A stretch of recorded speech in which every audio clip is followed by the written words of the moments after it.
Chapter 15. A Fight Under the Stars. On their haunches Kazan and Gray Wolf waited. 5 minutes passed, 10, 15, and Gray Wolf became uneasy. No response had followed her call. Again she howled, with Kazan quivering and listening beside her. And again there followed that dead stillness of the night. This was not the way of the pack. She knew that it had not gone beyond the reach of her voice, and its silence puzzled her. And then in a flash it came to them both that the pack, or the single wolf whose cry they had heard, was very near them. The scent was warm. A few moments later Kazan saw a moving object in the moonlight. It was followed by another, and still another, until there were 5 slouching in a half-circle about them, 70 yards away. Then they laid themselves flat in the snow and were motionless. A snarl turned Kazan's eyes to Gray Wolf. His blind mate had drawn back. Her white fangs gleamed menacingly in the starlight. Her ears were flat. Kazan was puzzled. Why was she signaling danger to him when it was the wolf and not the lynx out there in the snow? And why did the wolves not come in and feast? Slowly he moved toward them, and Gray Wolf called to him with her whine. He paid no attention to her, but went on, stepping lightly, his head high in the air, his spine bristling. In the scent of the strangers Kazan was catching something now that was strangely familiar. It drew him toward them more swiftly, and when at last he stopped 20 yards from where the little group lay flattened in the snow, his thick brush waved slightly. One of the animals sprang up and approached. The others followed, and in another moment Kazan was in the midst of them, smelling and smelled, and wagging his tail. They were dogs, and not wolves. In some lonely cabin in the wilderness their master had died, and they had taken to the forests. They still bore signs of the sledge traces. About their necks were moose-hide collars. The hair was worn short at their flanks, and one still dragged after him 3 feet of corded babiche trace. Their eyes gleamed red and hungry in the glow of the moon and the stars. They were thin and gaunt and starved, and Kazan suddenly turned and trotted ahead of them to the side of the dead bull.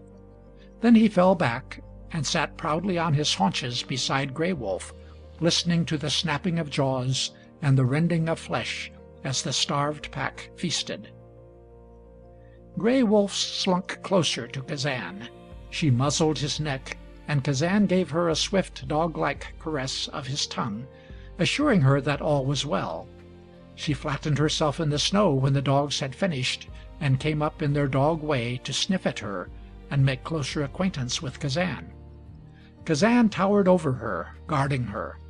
One huge red-eyed dog, who still dragged the bit of babiche trace, muzzled Gray Wolf's soft neck for a fraction of a second too long, and Kazan uttered a savage snarl of warning. The dog drew back, and for a moment their fangs gleamed over Gray Wolf's blind face. It was the challenge of the breed. The big husky was the leader of the pack, and if one of the other dogs had snarled at him, as Kazan snarled, he would have leaped at his throat.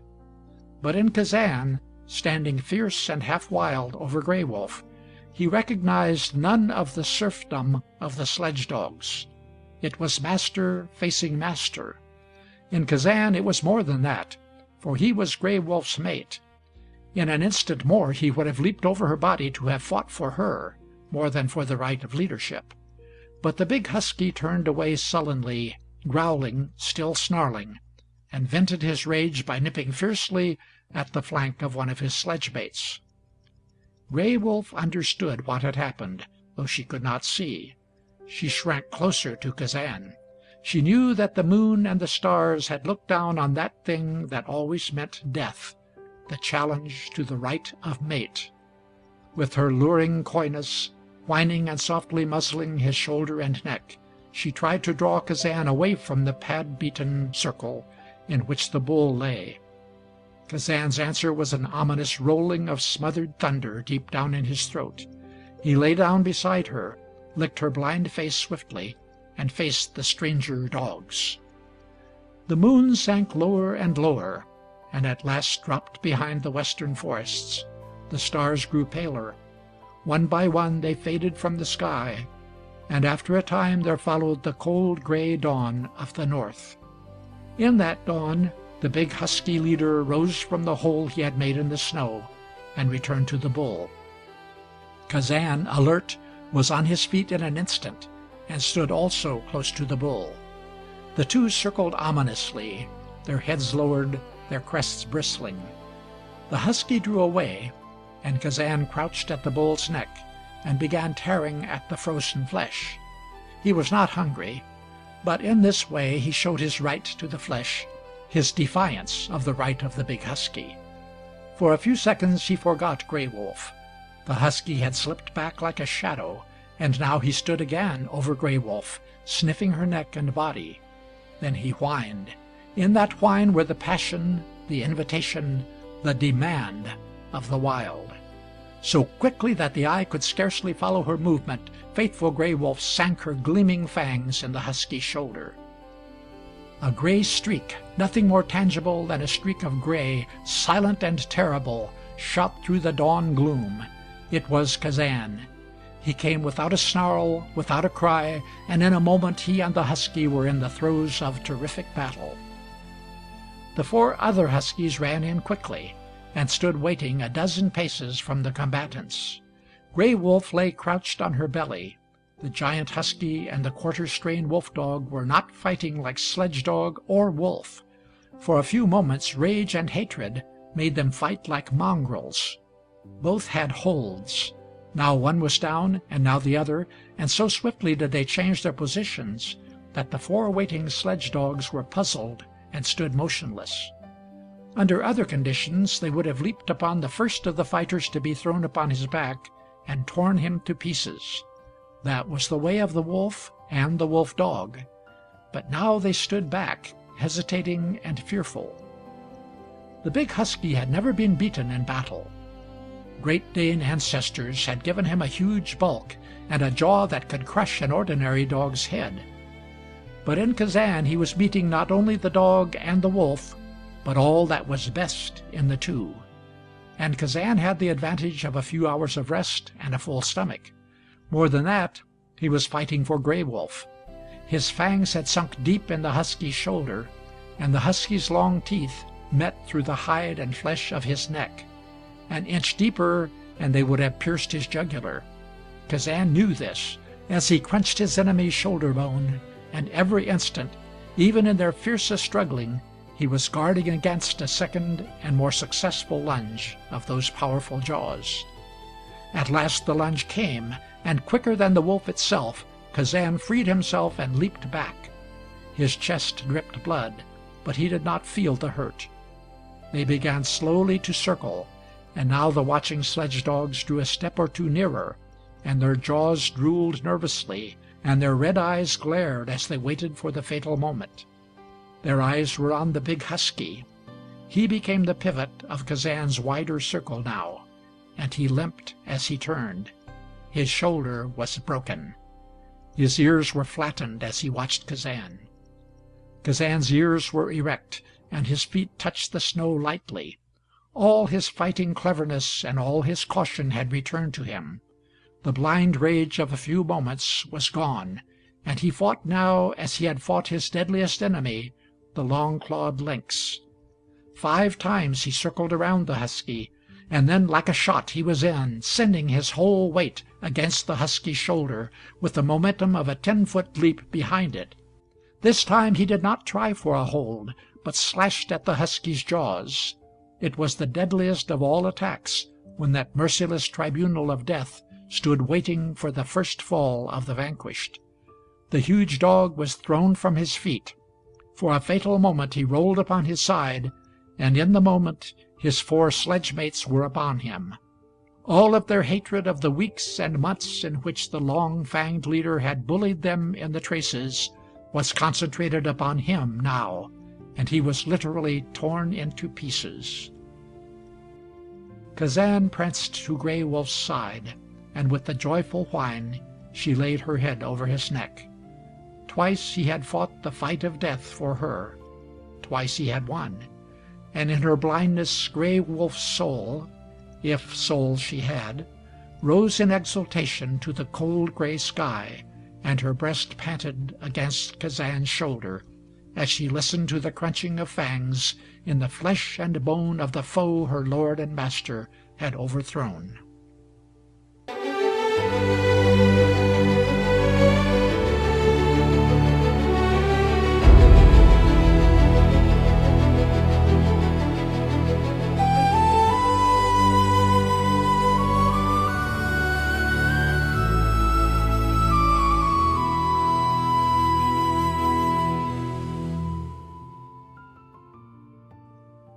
Chapter 16.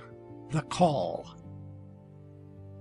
Followed days of feasting on the frozen flesh of the old bull. In vain Gray Wolf tried to lure Kazan off into the forests and the swamps. Day by day the temperature rose. There was hunting now, and Gray Wolf wanted to be alone with Kazan. But with Kazan, as with most men, leadership and power roused new sensations. And he was the leader of the dog pack, as he had once been a leader among the wolves. Not only Gray Wolf followed at his flank now, but the 4 huskies trailed behind him. Once more he was experiencing that triumph and strange thrill that he had almost forgotten, and only Gray Wolf, in that eternal night of her blindness, felt with dread foreboding the danger into which his newly achieved czarship might lead him. For 3 days and 3 nights they remained in the neighborhood of the dead moose, ready to defend it against others, and yet each day and each night growing less vigilant in their guard. Then came the 4th night, on which they killed a young doe. Kazan led in that chase, and for the first time, in the excitement of having the pack at his back, he left his blind mate behind.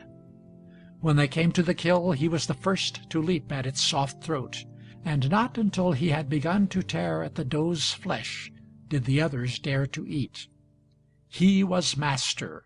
He could send them back with a snarl. At the gleam of his fangs they crouched quivering on their bellies in the snow. Kazan's blood was fomented with brute exultation, and the excitement and fascination that came in the possession of new power took the place of Gray Wolf each day a little more. She came in half an hour after the kill, and there was no longer the lithesome alertness to her slender legs, or gladness in the tilt of her ears or the poise of her head. She did not eat much of the doe.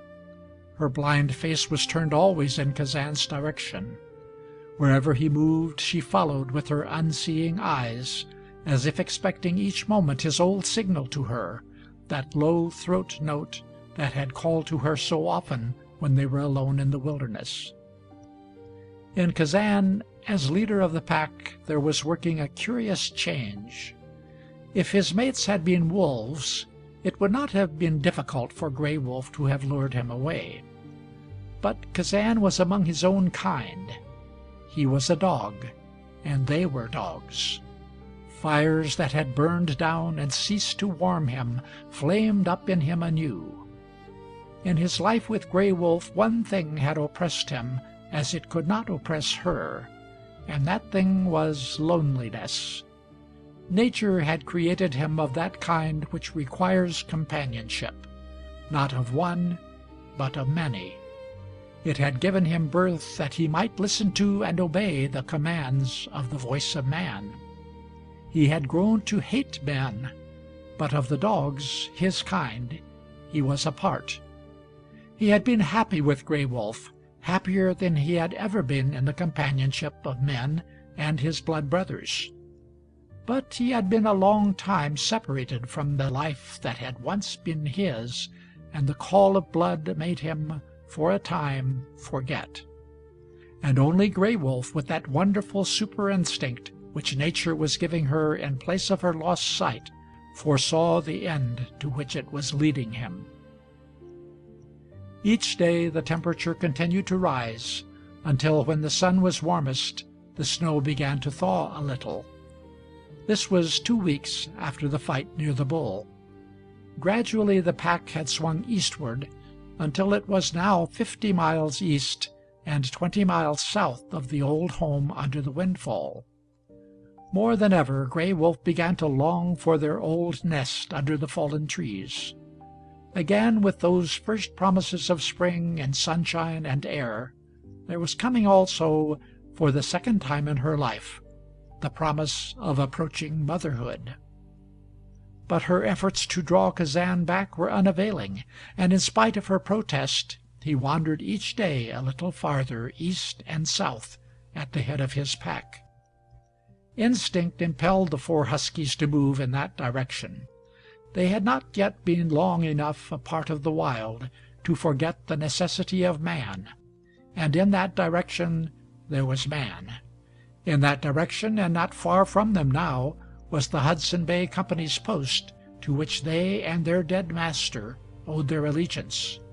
Kazan did not know this, but one day something happened to bring back visions and desires that widened still more the gulf between him and Gray Wolf. They had come to the cap of a ridge when something stopped them. It was a man's voice crying shrilly that word of long ago that had so often stirred the blood in Kazan's own veins. "Oosh! Oosh! Oosh!" And from the ridge they looked down upon the open space of the plain, where a team of 6 dogs was trotting ahead of a sledge, with a man running behind them, urging them on at every other step with that cry of "Whoosh! Whoosh! Whoosh!" Trembling and undecided, the 4 huskies and the wolf dog stood on the ridge, with Gray Wolf cringing behind them. Not until man and dogs and sledge had disappeared did they move, and then they trotted down to the trail and sniffed at it whiningly and excitedly. For a mile or 2 they followed it, Kazan and his mates going fearlessly in the trail. Gray Wolf hung back, traveling 20 yards to the right of them, with the hot man scent driving the blood feverishly through her brain. Only her love for Kazan, and the faith she still had in him, kept her that near. At the edge of a swamp Kazan halted and turned away from the trail. With the desire that was growing in him, there was still that old suspicion which nothing could quite wipe out, the suspicion that was an inheritance of his quarter strain of wolf. Gray Wolf whined joyfully when he turned into the forest, and drew so close to him that her shoulder rubbed against Kazan's as they traveled side by side. The slush snows followed fast after this, and the slush snows meant spring and the emptying of the wilderness of human life. Kazan and his mates soon began to scent the presence and the movement of this life. They were now within 30 miles of the post. For 100 miles on all sides of them the trappers were moving in with their late winter's catch of furs. From east and west, south and north, all trails led to the post. The pack was caught in the mesh of them. For a week not a day passed that they did not cross a fresh trail, and sometimes 2 or 3. Gray Wolf was haunted by constant fear. In her blindness she knew that they were surrounded by the menace of men. To Kazan what was coming to pass had more and more ceased to fill him with fear and caution. 3 times that week he heard the shouts of men, and once he heard a white man's laughter and the barking of dogs as their master tossed them their daily feed of fish. In the air he caught the pungent scent of campfires, and one night in the far distance he heard a wild snatch of song, followed by the yelping and barking of a dog pack. Slowly and surely the lure of man drew him nearer to the post, a mile tonight, 2 miles tomorrow, but always nearer. And Gray Wolf, fighting her losing fight to the end, sensed in the danger-filled air the nearness of that hour when he would respond to the final call, and she would be left alone. These were days of activity and excitement at the Fur Company's post, the days of accounting, of profit, and of pleasure, the days when the wilderness poured in its treasure of fur, to be sent a little later to London and Paris and the capitals of Europe. And this year there was more than the usual interest in the foregathering of the forest people. The plague had wrought its terrible havoc, and not until the fur hunters had come to answer to the spring roll call would it be known accurately who had lived and who had died. The Chippewas and half-breeds from the south began to arrive first, with their teams of mongrel curs picked up along the borders of civilization. Close after them came the hunters from the western barren lands, bringing with them loads of white fox and caribou skins, and an army of big-footed, long-legged Mackenzie hounds that pulled like horses and wailed like whipped puppies when the huskies and Eskimo dogs set upon them. Packs of fierce Labrador dogs, never vanquished except by death, came from close to Hudson's Bay. Team after team of little yellow and gray Eskimo dogs, as quick with their fangs as were their black and swift-running masters with their hands and feet, met the much larger and dark-colored Malamutes from the Athabasca. Enemies of all these packs of fierce huskies trailed in from all sides, fighting, snapping, and snarling, with the lust of killing deep born in them from their wolf progenitors. There was no cessation in the Battle of the Fangs. It began with the first brute arrivals. It continued from dawn through the day and around the campfires at night. There was never an end to the strife between the dogs and between the men and the dogs. The snow was trailed and stained with blood, and the scent of it added greater fierceness to the wolf breeds. Half a dozen battles were fought to the death each day and night. Those that died were chiefly the south-bred curs, mixtures of Mastiff, Great Dane, and Sheepdog, and the fatally slow Mackenzie hounds. About the posts rose the smoke of 100 campfires, and about these fires gathered the women and the children of the hunters. When the snow was no longer fit for sledging, Williams, the factor, noted that there were many who had not come, and the accounts of these he later scratched out of his ledgers, knowing that they were victims of the plague. At last came the night of the big carnival.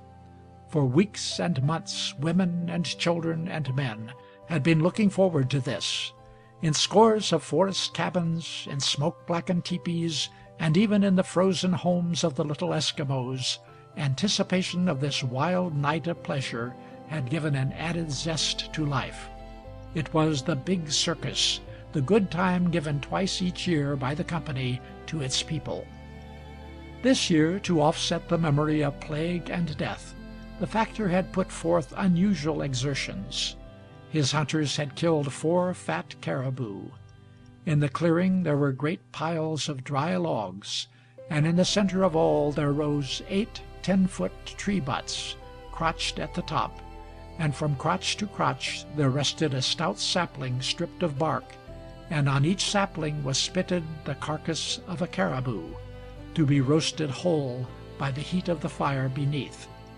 The fires were lighted at dusk, and Williams himself started the first of those wild songs of the Northland, the song of the caribou, as the flames leaped up into the dark night. "Oh, the caribou, he rose on high, just under the sky, the big white caribou. Now," he yelled, "now, all together!" And carried away by his enthusiasm, the forest people awakened from their silence of months, and the song burst forth in a savage frenzy that reached to the skies. 2 miles to the south and west, that first thunder of human voice reached the ears of Kazan and Gray Wolf and the masterless huskies. And with the voices of men they heard now the excited howlings of dogs. The huskies faced the direction of the sounds, moving restlessly and whining. For a few moments Kazan stood as though carven of rock. Then he turned his head, and his first look was to Gray Wolf. She had slunk back a dozen feet and lay crouched under the thick cover of a balsam shrub. Her body, legs, and neck were flattened in the snow. She made no sound, but her lips were drawn back, and her teeth shone white. Kazan trotted back to her, sniffed at her blind face, and whined. Gray Wolf still did not move. He returned to the dogs, and his jaws opened and closed with a snap. Still more clearly came the wild voice of the carnival. And no longer to be held back by Kazan's leadership, the four huskies dropped their heads and slunk like shadows in its direction. Kazan hesitated, urging Gray Wolf, but not a muscle of Gray Wolf's body moved. She would have followed him in face of fire, but not in face of man. Not a sound escaped her ears. She heard the quick fall of Kazan's feet as he left her. In another moment she knew that he was gone. Then, and not until then, did she lift her head, and from her soft throat there broke a whimpering cry. It was her last call to Kazan. But stronger than that, there was running through Kazan's excited blood the call of man and of dog. The huskies were far in advance of him now, and for a few moments he raced madly to overtake them. Then he slowed down until he was trotting, and 100 yards farther on he stopped. Less than a mile away he could see where the flames of the great fires were reddening the sky. He gazed back to see if Gray Wolf was following, and then went on until he struck an open and hard-traveled trail. It was beaten with the footprints of men and dogs, and over it 2 of the caribou had been dragged a day or 2 before. At last he came to the thinned-out strip of timber that surrounded the clearing, and the flare of the flames was in his eyes. The bedlam of sound that came to him now was like fire in his brain. He heard the song and the laughter of men, the shrill cries of women and children, the barking and snarling and fighting of 100 dogs. He wanted to rush out and join them, to become again a part of what he had once been. Yard by yard he sneaked through the thin timber until he reached the edge of the clearing.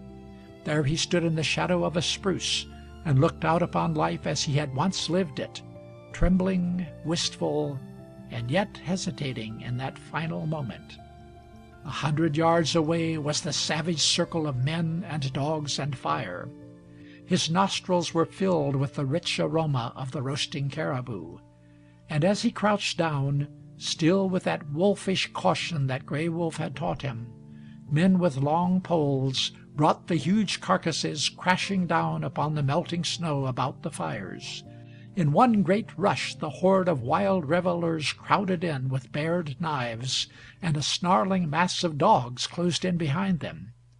In another moment he had forgotten Gray Wolf, had forgotten all that man and the wild had taught him, and like a gray streak was across the open. The dogs were surging back when he reached them, with 6 of the factor's men lashing them in the faces with long caribou-gut whips. The sting of a lash fell in a fierce cut over an Eskimo dog's shoulder, and in snapping at the lash, his fangs struck Kazan's rump. With lightning swiftness Kazan returned the cut, and in an instant the jaws of the dogs had met. In another instant they were down, and Kazan had the Eskimo dog by the throat. With shouts the men rushed in.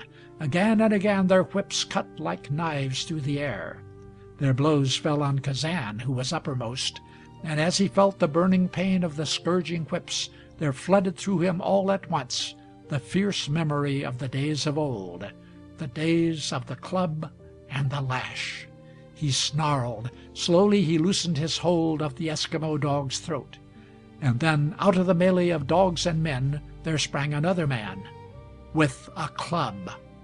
It fell on Kazan's back, and the force of it sent him flat into the snow. It was raised again. Behind the club there was a face, a brutal, fire-reddened face. It was such a face that had driven Kazan into the wild, and as the club fell again he evaded the full weight of its blow, and his fangs gleamed like ivory knives. A third time the club was raised, and this time Kazan met it in midair, and his teeth ripped the length of the man's forearm. "Good God!" shrieked the man in pain, and Kazan caught the gleam of a rifle barrel as he sped toward the forest. A shot followed. Something like a red-hot coal ran the length of Kazan's hip, and deep in the forest he stopped to lick at the burning furrow, where the bullet had gone just deep enough to take the skin and hair from his flesh. Gray Wolf was still waiting under the balsam shrub when Kazan returned to her.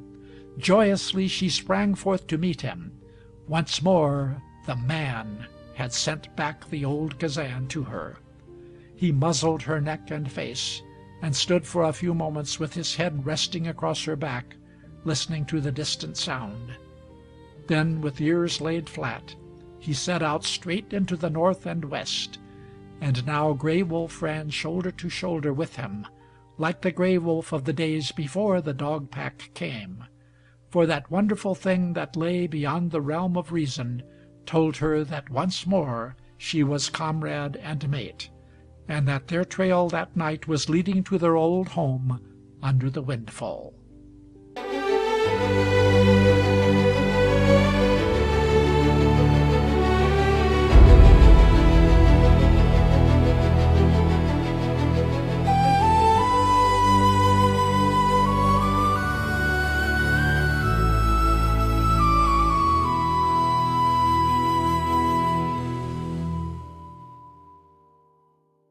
Chapter 17. His Son.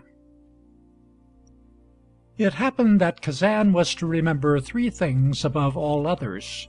He could never quite forget his old days in the traces, though they were growing more shadowy and indistinct in his memory as the summers and the winters passed.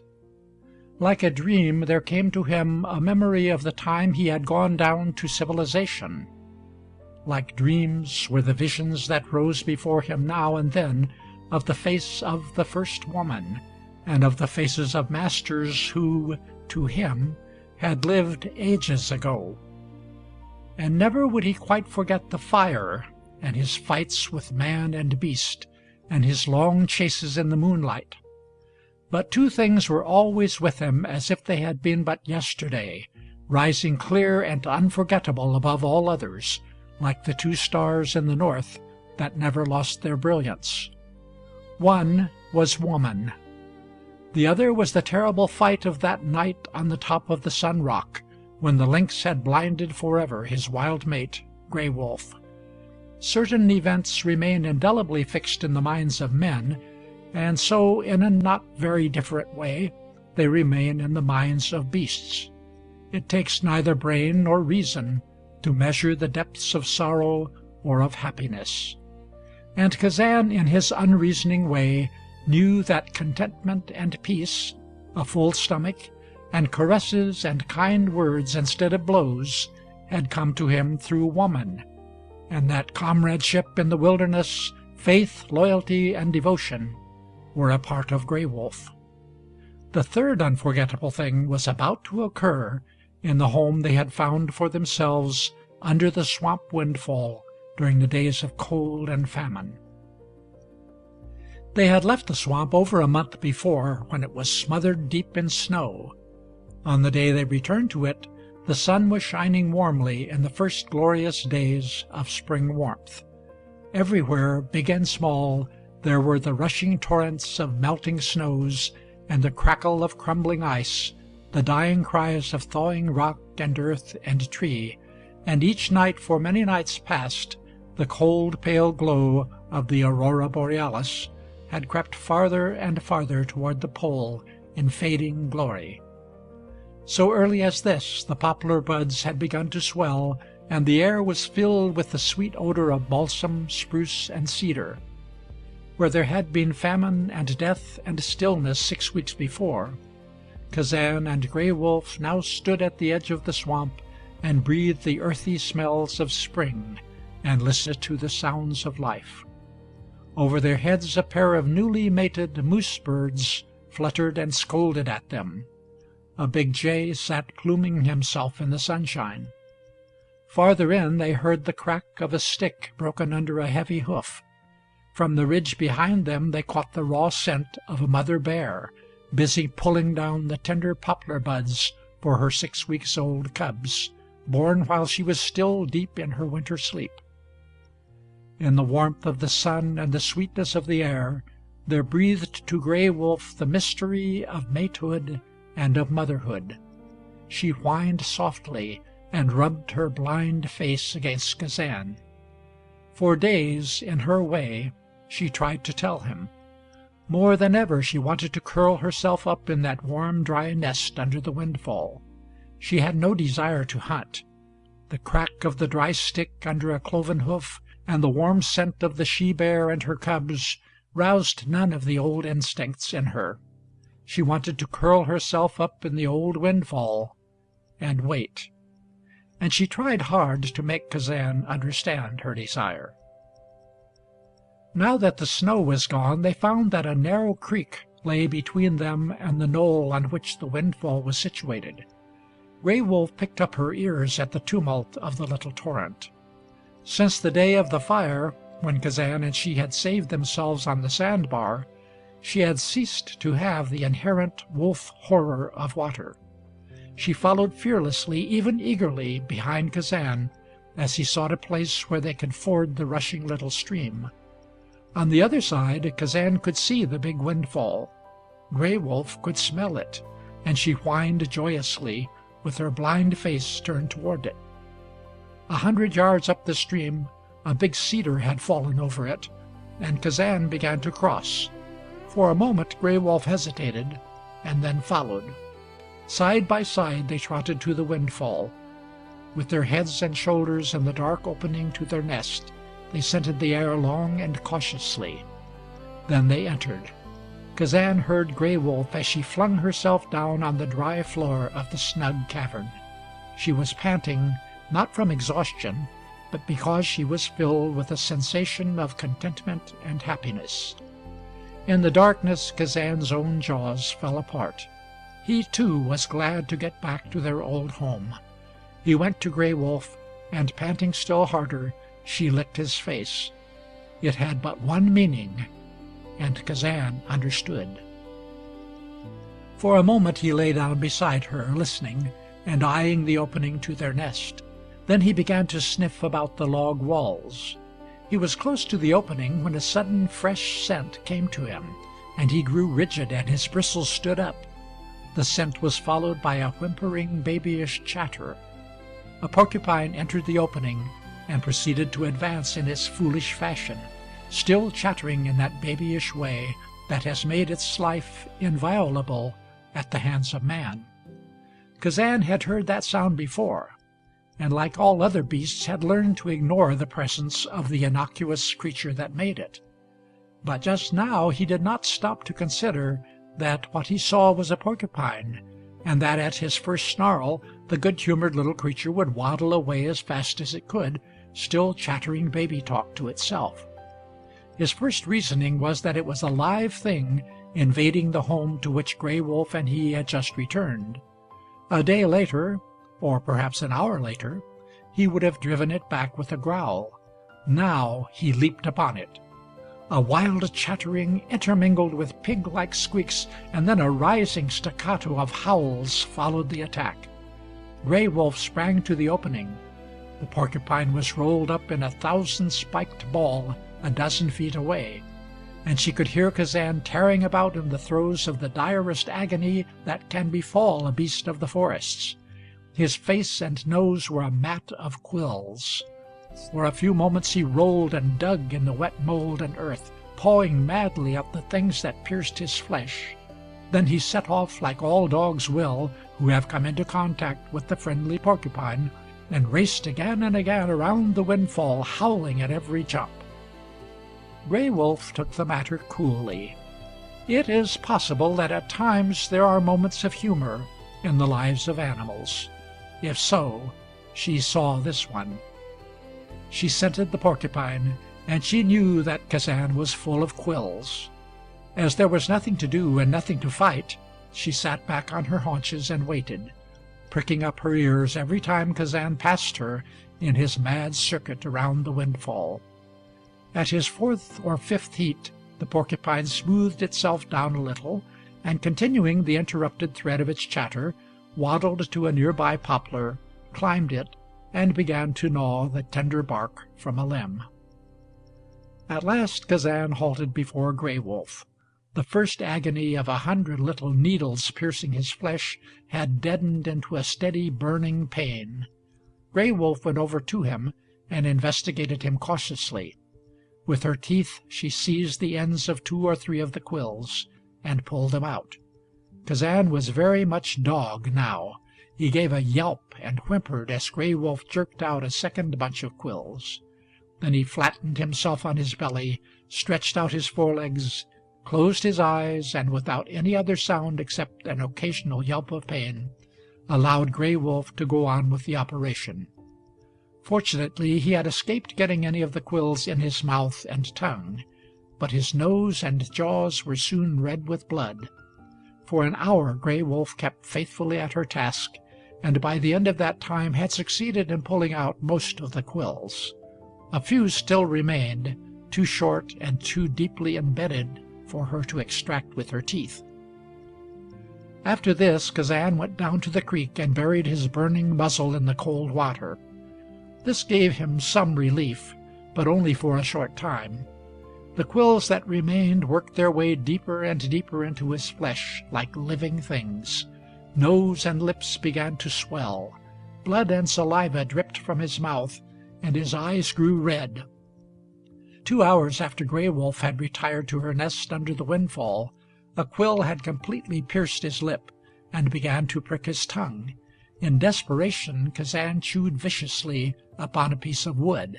This broke and crumpled the quill, and destroyed its power to do further harm. Nature had told him the one thing to do to save himself. Most of that day he spent in gnawing at wood and crunching mouthfuls of earth and mold between his jaws. In this way the barb-toothed points of the quills were dulled and broken as they came through. At dusk he crawled under the windfall, and Gray Wolf gently licked his muzzle with her soft, cool tongue. Frequently during the night Kazan went to the creek and found relief in its ice-cold water. The next day he had what the forest people call porcupine mumps. His face was swollen until Gray Wolf would have laughed if she had been human and not blind. His chops bulged like cushions. His eyes were mere slits. When he went out into the day he blinked, for he could see scarcely better than his sightless mate. But the pain was mostly gone. The night that followed he began to think of hunting, and the next morning, before it was yet dawn, he brought a rabbit into their den. A few hours later he would have brought a spruce partridge to Gray Wolf, but just as he was about to spring upon his feathered prey, the soft chatter of a porcupine a few yards away brought him to a sudden stop. Few things could make Kazan drop his tail, but that inane and incoherent prattle of the little spiked beast sent him off at double quick, with his tail between his legs. As man abhors and evades the creeping serpent, so Kazan would hereafter evade this little creature of the forests that never in animal history has been known to lose its good humor or pick a quarrel. 2 weeks of lengthening days, of increasing warmth, of sunshine and hunting, followed Kazan's adventure with the porcupine. The last of the snow went rapidly. Out of the earth began to spring tips of green. The bakneesh vine glistened redder each day.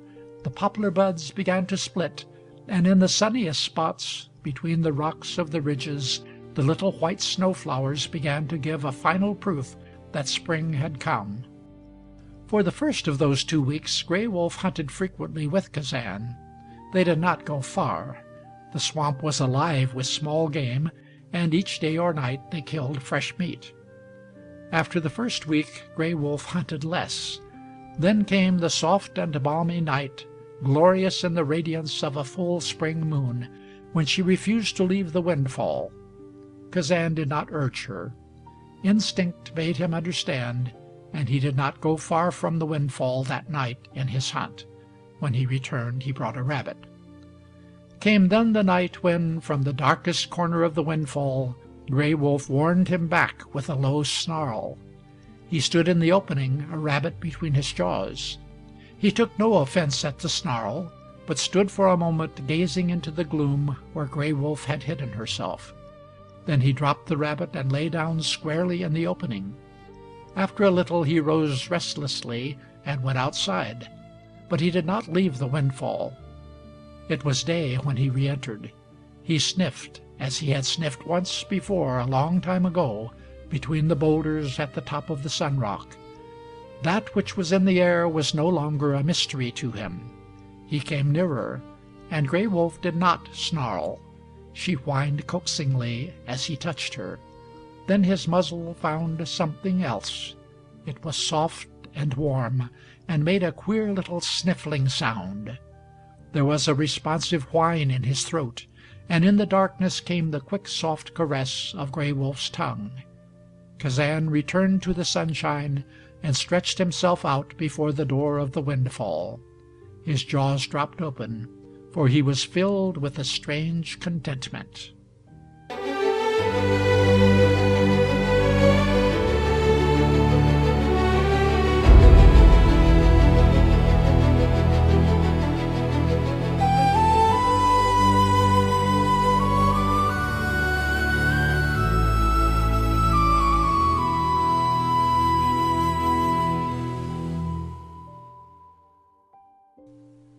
Chapter 18.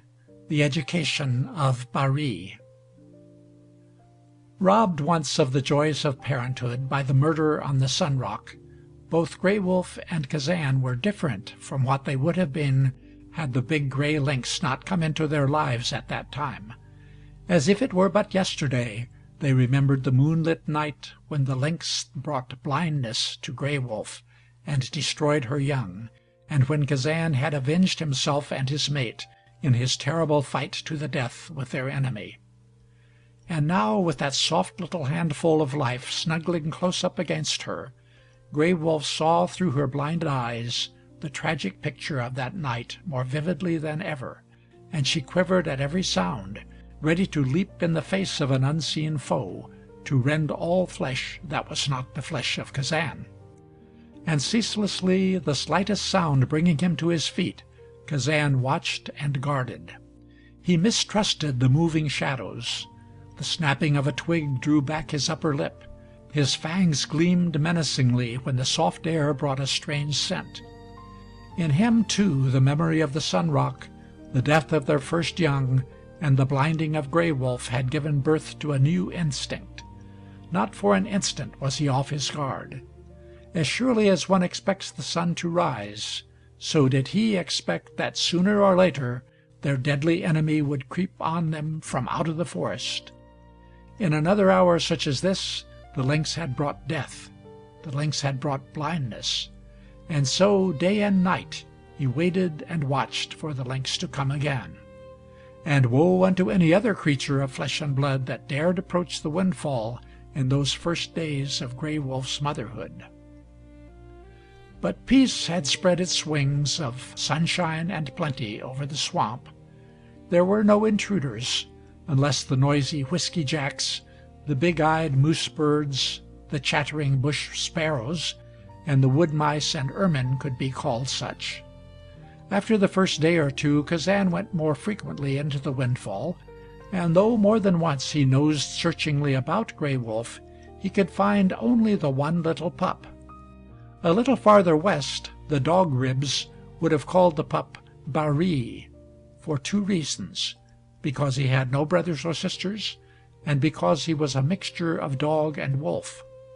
He was a sleek and lively little fellow from the beginning, for there was no division of mother strength and attention. He developed with the true swiftness of the wolf whelp, and not with the slowness of the dog pup. For 3 days he was satisfied to cuddle close against his mother, feeding when he was hungry, sleeping a great deal, and preened and laundered almost constantly by Gray Wolf's affectionate tongue. From the 4th day he grew busier and more inquisitive with every hour. He found his mother's blind face. With tremendous effort he tumbled over her paws, and once he lost himself completely and sniffled for help when he rolled 15 or 18 inches away from her. It was not long after this that he began to recognize Kazan as a part of his mother, and he was scarcely more than a week old when he rolled himself up contentedly between Kazan's forelegs and went to sleep. Kazan was puzzled. Then, with a deep sigh, Gray Wolf laid her head across one of her mate's forelegs, with her nose touching her runaway baby, and seemed vastly contented. For half an hour Kazan did not move. When he was 10 days old, Baree discovered there was great sport in tussling with a bit of rabbit fur. It was a little later when he made his second exciting discovery, light and sunshine. The sun had now reached a point where in the middle of the afternoon a bright gleam of it found its way through an overhead opening in the windfall. At first Baree would only stare at the golden streak. Then came the time when he tried to play with it, as he played with the rabbit fur.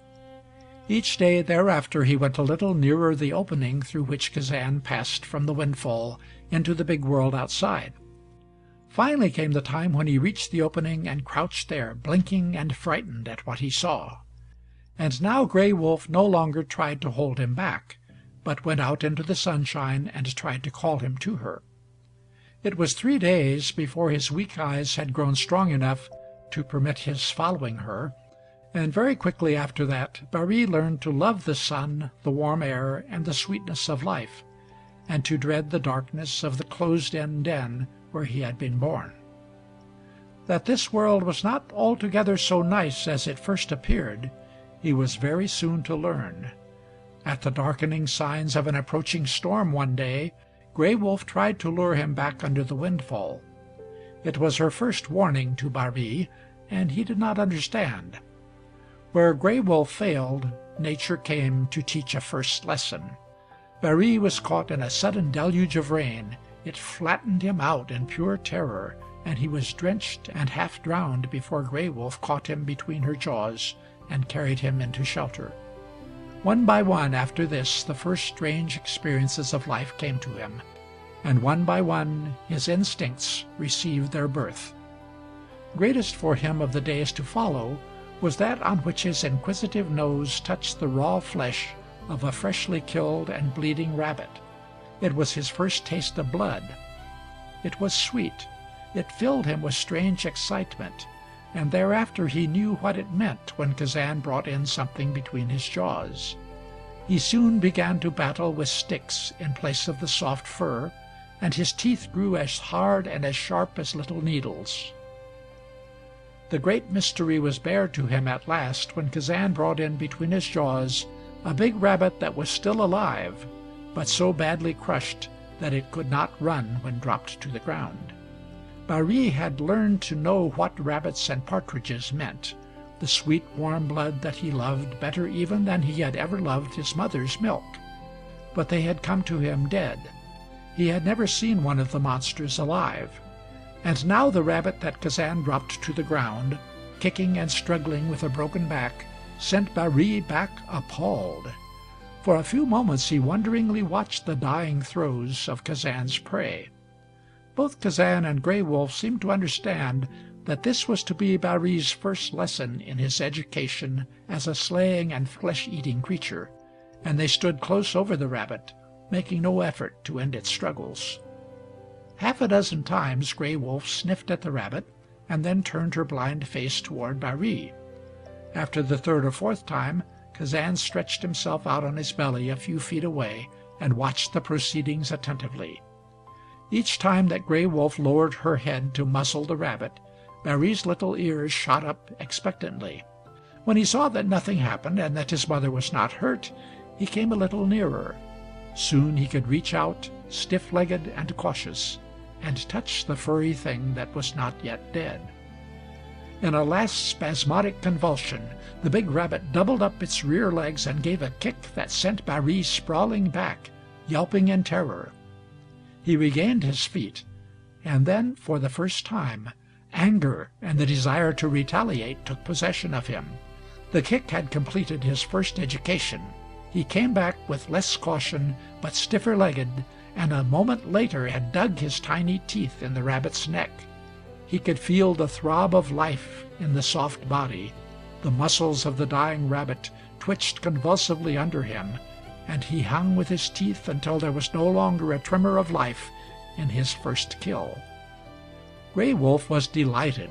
She caressed Bari with her tongue, and even Kazan condescended to sniff approvingly of his son when he returned to the rabbit.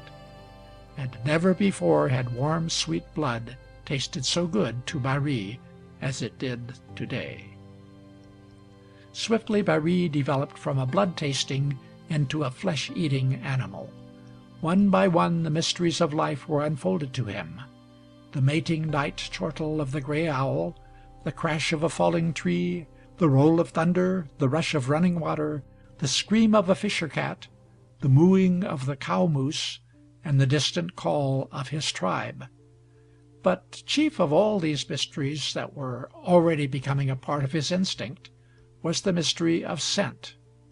One day he wandered 50 yards away from the windfall, and his little nose touched the warm scent of a rabbit. Instantly, without reasoning or further process of education, he knew that, to get at the sweet flesh and blood which he loved, he must follow the scent.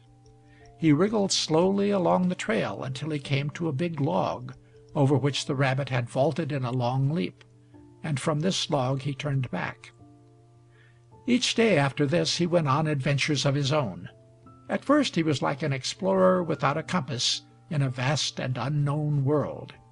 Each day he encountered something new, always wonderful, frequently terrifying.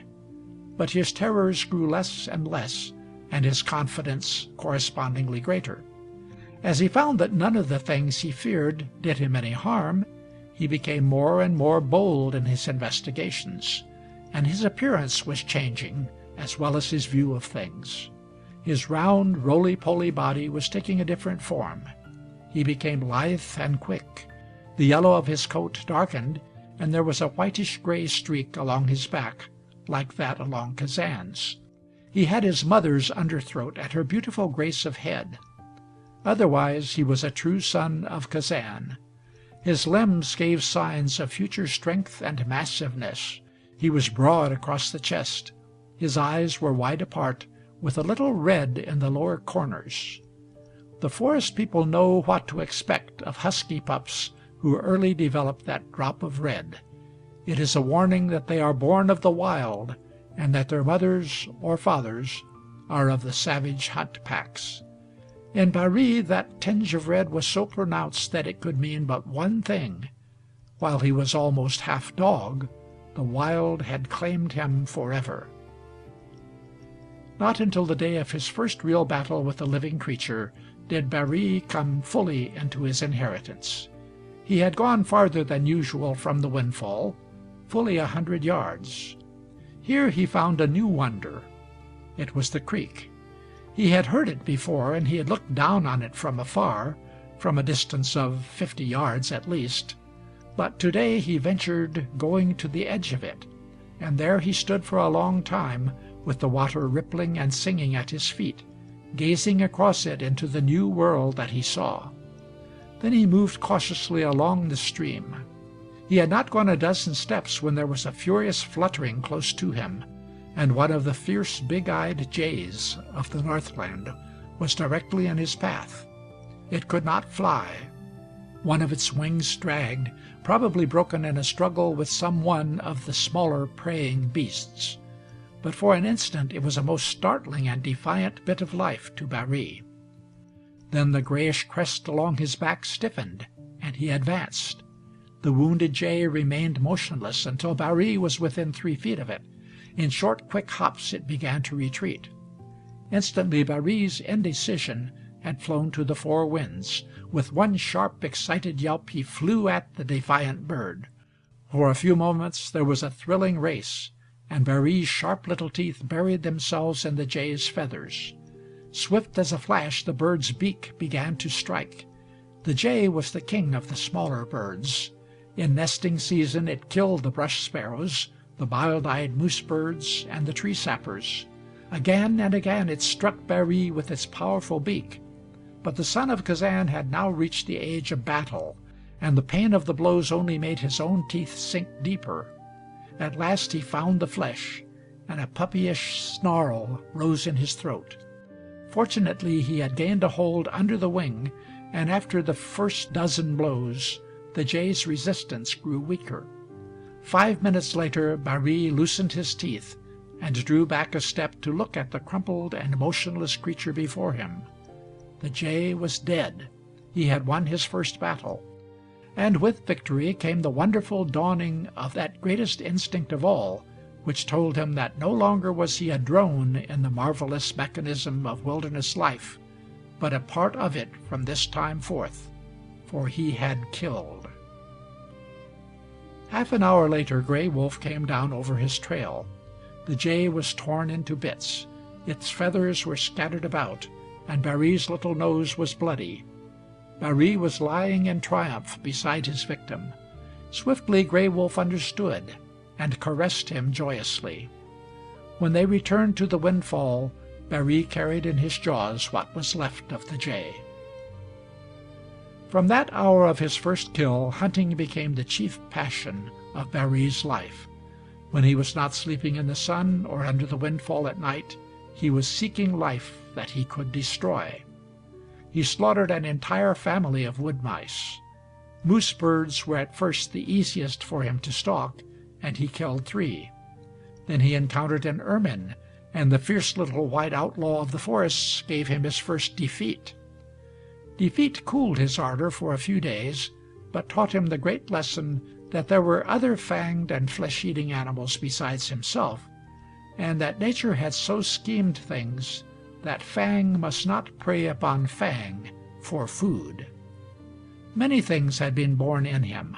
Instinctively he shunned the porcupine without experiencing the torture of its quills. He came face to face with a fisher cat one day, a fortnight after his fight with the ermine. Both were seeking food, and as there was no food between them to fight over, each went his own way. Farther and farther Barry ventured from the windfall, always following the creek. Sometimes he was gone for hours. At first Gray Wolf was restless when he was away, but she seldom went with him, and after a time her restlessness left her. Nature was working swiftly. It was Kazan who was restless now.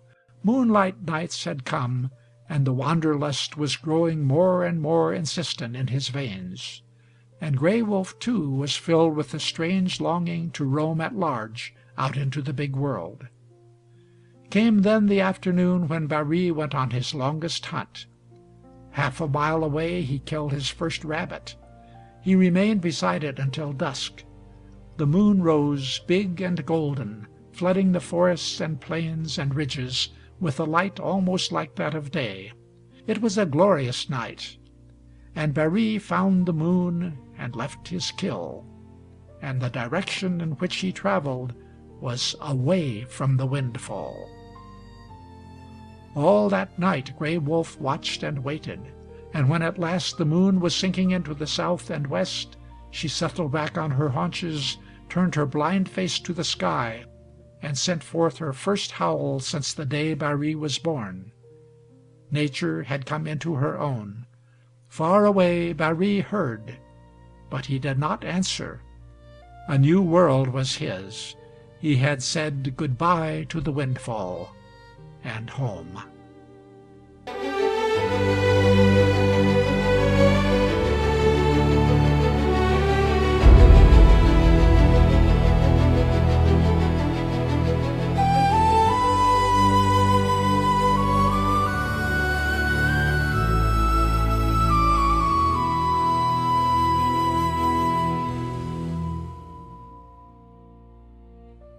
Chapter 19. The Usurpers. It was that glorious season between spring and summer, when the northern nights were brilliant with moon and stars, that Kazan and Gray Wolf set up the valley between the 2 ridges on a long hunt. It was the beginning of that wanderlust which always comes to the furred and padded creatures of the wilderness immediately after the young-born of early spring have left their mothers to find their own way in the big world. They struck west from their winter home under the windfall in the swamp. They hunted mostly at night, and behind them they left a trail marked by the partly eaten carcasses of rabbits and partridges. It was the season of slaughter and not of hunger. 10 miles west of the swamp they killed a fawn. This, too, they left after a single meal. Their appetites became satiated with warm flesh and blood. They grew sleek and fat, and each day they basked longer in the warm sunshine. They had few rivals. The lynxes were in the heavier timber to the south. There were no wolves. Fisher cat, marten, and mink were numerous along the creek, but these were neither swift-hunting nor long-fanged. One day they came upon an old otter. He was a giant of his kind, turning a whitish-gray with the approach of summer. Kazan, grown fat and lazy, watched him idly. Blind Gray Wolf sniffed at the fishy smell of him in the air.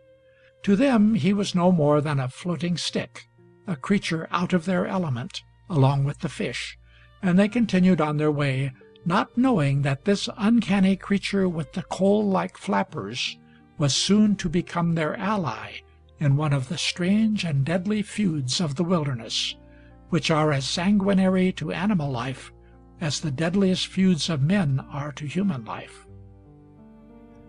The day following their meeting with the otter, Gray Wolf and Kazan continued 3 miles farther westward, still following the stream. Here they encountered the interruption to their progress, which turned them over the northward ridge. The obstacle was a huge beaver dam. The dam was 200 yards in width, and flooded a mile of swamp and timber above it. Neither Gray Wolf nor Kazan was deeply interested in beavers. They also moved out of their element, along with the fish and the otter and swift-winged birds. So they turned into the north, not knowing that nature had already schemed that they four, the dog, wolf, otter, and beaver, should soon be engaged in one of those merciless struggles of the wild which keep animal life down to the survival of the fittest, and whose tragic histories are kept secret under the stars and the moon and the winds that tell no tales. For many years no man had come into this valley between the two ridges to molest the beaver. If a Sarcee trapper had followed down the nameless creek and had caught the patriarch and chief of the colony, he would at once have judged him to be very old, and his Indian tongue would have given him a name. He would have called him Broken Tooth, because one of the 4 long teeth with which he felled trees and built dams was broken off. 6 years before, Broken Tooth had led a few beavers of his own age down the stream, and they had built their first small dam and their first lodge. The following April, Broken Tooth's mate had 4 little baby beavers, and each of the other mothers in the colony increased the population by 2 or 3 or 4. At the end of the 4th year, this first generation of children, had they followed the usual law of nature, would have mated and left the colony to build a dam and lodges of their own. They mated, but did not emigrate. The next year the second generation of children, now 4 years old, mated, but did not leave, so that in this early summer of the 6th year the colony was very much like a great city that had been long besieged by an enemy. It numbered 15 lodges and over 100 beavers, not counting the 4th babies which had been born during March and April. The dam had been lengthened until it was fully 200 yards in length. Water had been made to flood large areas of birch and poplar, and tangled swamps of tender willow and elder. Even with this, food was growing scarce, and the lodges were overcrowded. This was because beavers are almost human in their love for home. Broken Tooth's lodge was fully 9 feet long by 7 wide inside, and there were now living in it children and grandchildren to the number of 27. For this reason Broken Tooth was preparing to break the precedent of his tribe. When Kazan and Gray Wolf sniffed carelessly at the strong scents of the beaver city, Broken Tooth was marshaling his family and 2 of his sons and their families for the exodus. As yet, Broken Tooth was the recognized leader in the colony. No other beaver had grown to his size and strength. His thick body was fully 3 feet long. He weighed at least 60 pounds.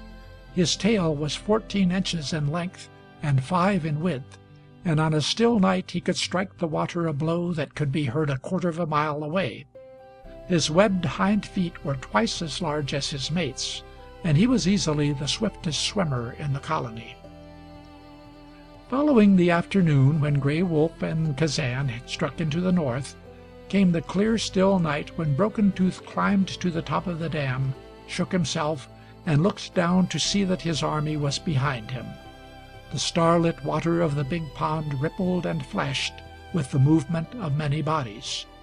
A few of the older beavers clambered up after Broken Tooth, and the old patriarch plunged down into the narrow stream on the other side of the dam. Now the shining silken bodies of the emigrants followed him in the starlight. In ones and twos and threes they climbed over the dam, and with them went a dozen children born 3 months before. Easily and swiftly they began the journey downstream, the youngsters swimming furiously to keep up with their parents. In all they numbered 40. Broken Tooth swam well in the lead, with his older workers and battlers behind him. In the rear followed mothers and children. All of that night the journey continued. The otter, their deadliest enemy, deadlier even than man, hid himself in a thick clump of willows as they passed. Nature, which sometimes sees beyond the vision of man, had made him the enemy of these creatures that were passing his hiding-place in the night. A fish-feeder, he was born to be a conserver, as well as a destroyer of the creatures on which he fed. Perhaps nature told him that too many beaver dams stopped the run of spawning fish, and that where there were many beavers there were always few fish. Maybe he reasoned as to why fish hunting was poor, and he went hungry. So, unable to cope singly with whole tribes of his enemies, he worked to destroy their dams. How this, in turn, destroyed the beavers will be seen in the feud in which nature had already schemed that he should play a part with Kazan and Gray Wolf. A dozen times during this night Broken Tooth halted to investigate the food supplies along the banks. But in the 2 or 3 places where he found plenty of the bark on which they lived, it would have been difficult to have constructed a dam. His wonderful engineering instincts rose even above food instincts, and when each time he moved onward, no beaver questioned his judgment by remaining behind. In the early dawn they crossed the burn and came to the edge of the swamp domain of Kazan and Gray Wolf. By right of discovery and possession, that swamp belonged to the dog and the wolf. In every part of it they had left their mark of ownership. But Broken Tooth was a creature of the water, and the scent of his tribe was not keen. He led on, traveling more slowly when they entered the timber. Just below the windfall home of Kazan and Gray Wolf he halted, and clambering ashore, balanced himself upright on his webbed hind feet and broad 4-pound tail. Here he had found ideal conditions. A dam could be constructed easily across the narrow stream, and the water could be made to flood a big supply of poplar, birch, willow, and alder. Also the place was sheltered by heavy timber, so that the winters would be warm. Broken Tooth quickly gave his followers to understand that this was to be their new home. On both sides of the stream they swarmed into the nearby timber. The babies began at once to nibble hungrily at the tender bark of willow and alder. The older ones, every one of them now a working engineer, investigated excitedly, breakfasting by nibbling off a mouthful of bark now and then. That day the work of home building began.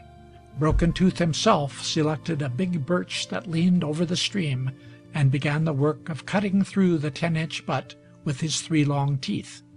Though the old patriarch had lost 1 tooth, the 3 that remained had not deteriorated with age. The outer edge of them was formed of the hardest enamel. The inner side was of soft ivory.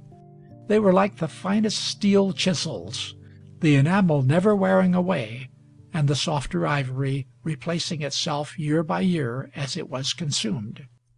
Sitting on his hind legs, with his forepaws resting against the tree and with his heavy tail giving him a firm balance, Broken Tooth began gnawing a narrow ring entirely around the tree. He worked tirelessly for several hours, and when at last he stopped to rest, another workman took up the task. Meanwhile a dozen beavers were hard at work cutting timber. Long before Broken Tooth's tree was ready to fall across the stream, a smaller poplar crashed into the water. The cutting on the big birch was in the shape of an hourglass. In 20 hours it fell straight across the creek. While the beaver prefers to do most of his work at night, he is a day laborer as well, and Broken Tooth gave his tribe but little rest during the days that followed. With almost human intelligence, the little engineers kept at their task. Smaller trees were felled, and these were cut into 4 or 5 foot lengths.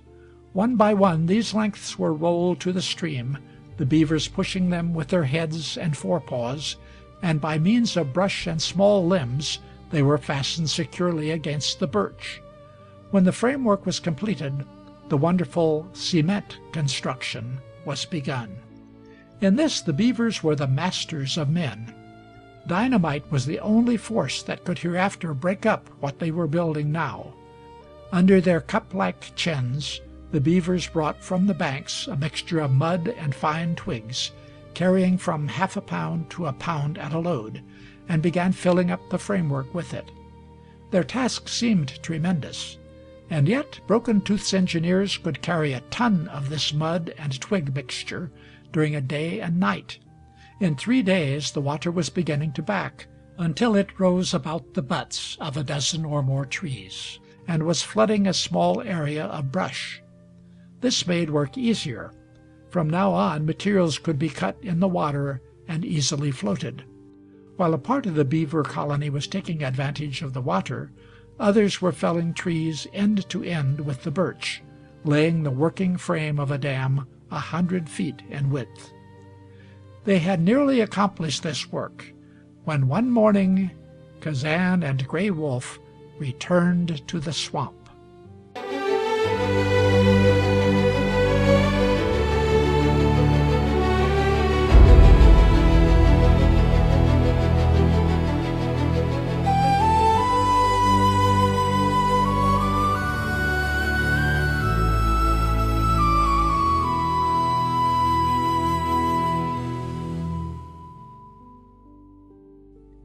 Chapter 20. A Feud in the Wilderness. A soft wind blowing from the south and east brought the scent of the invaders to Gray Wolf's nose when they were still half a mile away. She gave the warning to Kazan, and he too found the strange scent in the air. It grew stronger as they advanced. When 200 yards from the windfall, they heard the sudden crash of a falling tree, and stopped. For a full minute they stood tense and listening. Then the silence was broken by a squeaking cry, followed by a splash. Gray Wolf's alert ears fell back, and she turned her blind face understandingly toward Kazan. They trotted ahead slowly, approaching the windfall from behind. Not until they had reached the top of the knoll on which it was situated did Kazan begin to see the wonderful change that had taken place during their absence. Astounded, they stood while he stared. There was no longer a little creek below them. Where it had been was a pond that reached almost to the foot of the knoll. It was fully 100 feet in width, and the backwater had flooded the trees and bush for 5 or 6 times that distance toward the burn. They had come up quietly, and Broken Tooth's dull-scented workers were unaware of their presence. Not 50 feet away, Broken Tooth himself was gnawing at the butt of a tree. An equal distance to the right of him, 4 or 5 of the baby beavers were at play building a miniature dam of mud and tiny twigs. On the opposite side of the pond was a steep bank 6 or 7 feet high, and here a few of the older children, 2 years old, but still not workmen, were having great fun climbing the bank and using it as a toboggan slide. It was their splashing that Kazan and Gray Wolf had heard. In a dozen different places the older beavers were at work. A few weeks before, Kazan had looked upon a similar scene when he had returned into the north from Broken Tooth's old home. It had not interested him then, but a quick and thrilling change swept through him now. The beavers had ceased to be mere water animals, uneatable and with an odor that displeased him. They were invaders and enemies. His fangs bared silently, his crest stiffened like the hair of a brush, and the muscles of his forelegs and shoulders stood out like whipcords. Not a sound came from him as he rushed down upon Broken Tooth. The old beaver was oblivious of danger until Kazan was within 20 feet of him. Naturally slow of movement on land, he stood for an instant stupefied. Then he swung down from the tree as Kazan leaped upon him. Over and over they rolled to the edge of the bank, carried on by the dog's momentum. In another moment the thick, heavy body of the beaver had slipped like oil from under Kazan, and Broken Tooth was safe in his element, 2 holes bitten clean through his fleshy tail. Baffled in his effort to get a death hold on Broken Tooth, Kazan swung like a flash to the right. The young beavers had not moved. Astonished and frightened at what they had seen, they stood as if stupefied. Not until they saw Kazan tearing toward them did they awaken to action. 3 of them reached the water. The 4th and 5th, baby beavers not more than 3 months old, were too late. With a single snap of his jaw, Kazan broke the back of one. The other he pinned down by the throat, and shook as a terrier shakes a rat. When Gray Wolf trotted down to him, both of the little beavers were dead. She sniffed at their soft little bodies and whined. Perhaps the baby creatures reminded her of runaway Baree, her own baby, for there was a note of longing in her whine as she nosed them. It was the mother whine. But if Gray Wolf had visions of her own, Kazan understood nothing of them. He had killed 2 of the creatures that had dared to invade their home. To the little beavers he had been as merciless as the gray lynx that had murdered Gray Wolf's first children on the top of the Sun Rock. Now that he had sunk his teeth into the flesh of his enemies, his blood was filled with a frenzied desire to kill. He raved along the edge of the pond, snarling at the uneasy water under which Broken Tooth had disappeared. All of the beavers had taken refuge in the pond, and its surface was heaving with the passing of many bodies beneath. Kazan came to the end of the dam. This was new. Instinctively he knew that it was the work of Broken Tooth and his tribe, and for a few moments he tore fiercely at the matted sticks and limbs. Suddenly there was an upheaval of water close to the dam, 50 feet out from the bank, and Broken Tooth's big gray head appeared. For a tense half-minute, Broken Tooth and Kazan measured each other at that distance. Then Broken Tooth drew his wet, shining body out of the water to the top of the dam, and squatted flat, facing Kazan. The old patriarch was alone. Not another beaver had shown himself. The surface of the pond had now become quiet. Vainly Kazan tried to discover a footing that would allow him to reach the watchful invader.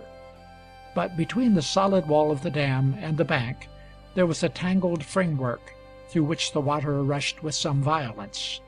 3 times Kazan fought to work his way through that tangle, and 3 times his efforts ended in sudden plunges into the water. All this time Broken Tooth did not move. When at last Kazan gave up the attack, the old engineer slipped over the edge of the dam and disappeared under the water. He had learned that Kazan, like the lynx, could not fight water, and he spread the news among the members of his colony. Gray Wolf and Kazan returned to the windfall and lay down in the warm sun. Half an hour later Broken Tooth drew himself out on the opposite shore of the pond. He was followed by other beavers. Across the water they resumed their work as if nothing had happened. The tree cutters returned to their trees. Half a dozen worked in the water, carrying loads of cement and twigs. The middle of the pond was their deadline. Across this not one of them passed. A dozen times during the hour that followed, one of the beavers swam up to the dead line and rested there, looking at the shining little bodies of the babies that Kazan had killed. Perhaps it was the mother, and perhaps some finer instinct, unknown to Kazan, told this to Gray Wolf. For Gray Wolf went down twice to sniff at the dead bodies, and each time, without seeing, she went when the mother beaver had come to the dead line. The first fierce animus had worn itself from Kazan's blood, and he now watched the beavers closely. He had learned that they were not fighters. They were many to one, and yet they ran from him like a lot of rabbits. Broken Tooth had not even struck at him, and slowly it grew upon him that these invading creatures that used both the water and land would have to be hunted as he stalked the rabbit and the partridge. Early in the afternoon he slipped off into the bush, followed by Gray Wolf. He had often begun the stalking of a rabbit by moving away from it, and he employed this wolf trick now with the beavers. Beyond the windfall he turned and began trotting up the creek with the wind. For a quarter of a mile the creek was deeper than it had ever been. One of their old fording places was completely submerged, and at last Kazan plunged in and swam across, leaving Gray Wolf to wait for him on the windfall side of the stream.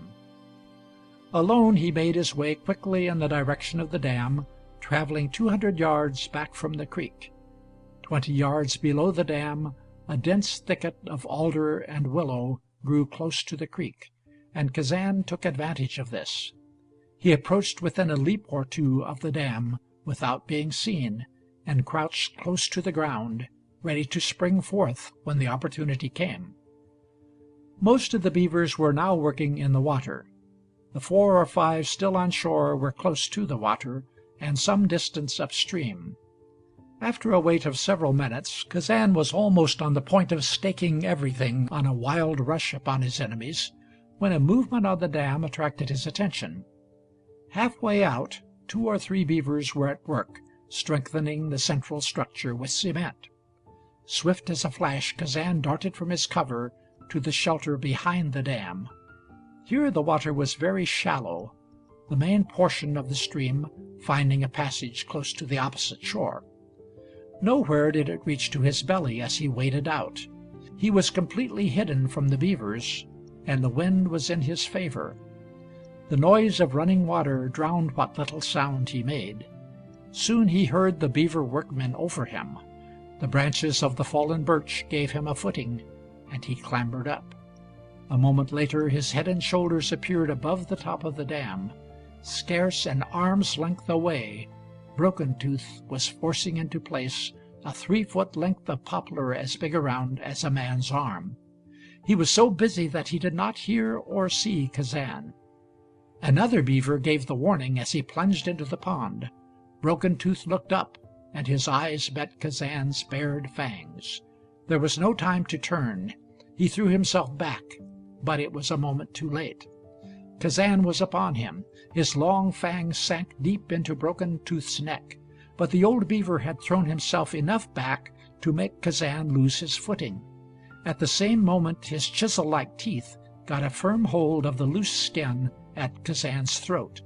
Thus clenched, with Kazan's long teeth buried almost to the beaver's jugular, they plunged down into the deep water of the pond. Broken Tooth weighed 60 pounds. The instant he struck the water, he was in his element, and holding tenaciously to the grip he had obtained on Kazan's neck, he sank like a chunk of iron. Kazan was pulled completely under. The water rushed into his mouth, his ears, eyes, and nose. He was blinded, and his senses were a roaring tumult. But instead of struggling to free himself, he held his breath and buried his teeth deeper. They touched the soft bottom, and for a moment floundered in the mud. Then Kazan loosened his hold. He was fighting for his own life now, and not for Broken Tooth's. With all of the strength of his powerful limbs he struggled to break loose, to rise to the surface, to fresh air, to life. He clamped his jaws shut, knowing that to breathe was to die. On land he could have freed himself from Broken Tooth's hold without an effort, but under water the old beaver's grip was more deadly than would have been the fangs of a lynx ashore.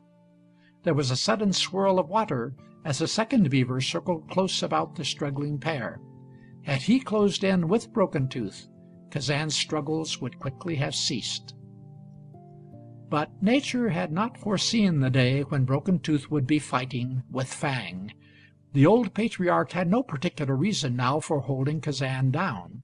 He was not vengeful. He did not thirst for blood or death. Finding that he was free, and that this strange enemy that had twice leaped upon him could do him no harm, he loosed his hold.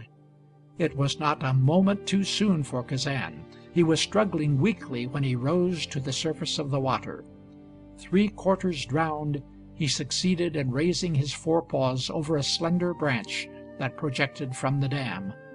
This gave him time to fill his lungs with air and to cough forth the water that had almost ended his existence. For 10 minutes he clung to the branch before he dared attempt the short swim ashore. When he reached the bank he dragged himself up weakly. All the strength was gone from his body. His limbs shook, his jaws hung loose. He was beaten, completely beaten.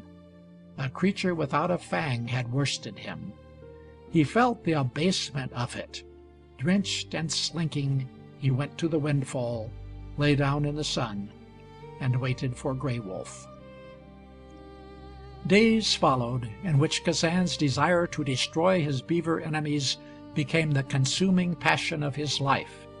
Each day the dam became more formidable. Cement work in the water was carried on by the beavers swiftly and safely. The water in the pond rose higher each 24 hours, and the pond grew steadily wider. The water had now been turned into the depression that encircled the windfall, and in another week or two, if the beavers continued their work, Kazan's and Gray Wolf's home would be nothing more than a small island in the center of a wide area of submerged swamp. Kazan hunted only for food now, and not for pleasure. Ceaselessly he watched his opportunity to leap upon incautious members of Broken Tooth's tribe.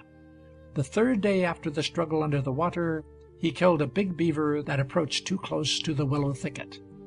The 5th day 2 of the young beavers wandered into the flooded depression back of the windfall, and Kazan caught them in shallow water and tore them into pieces.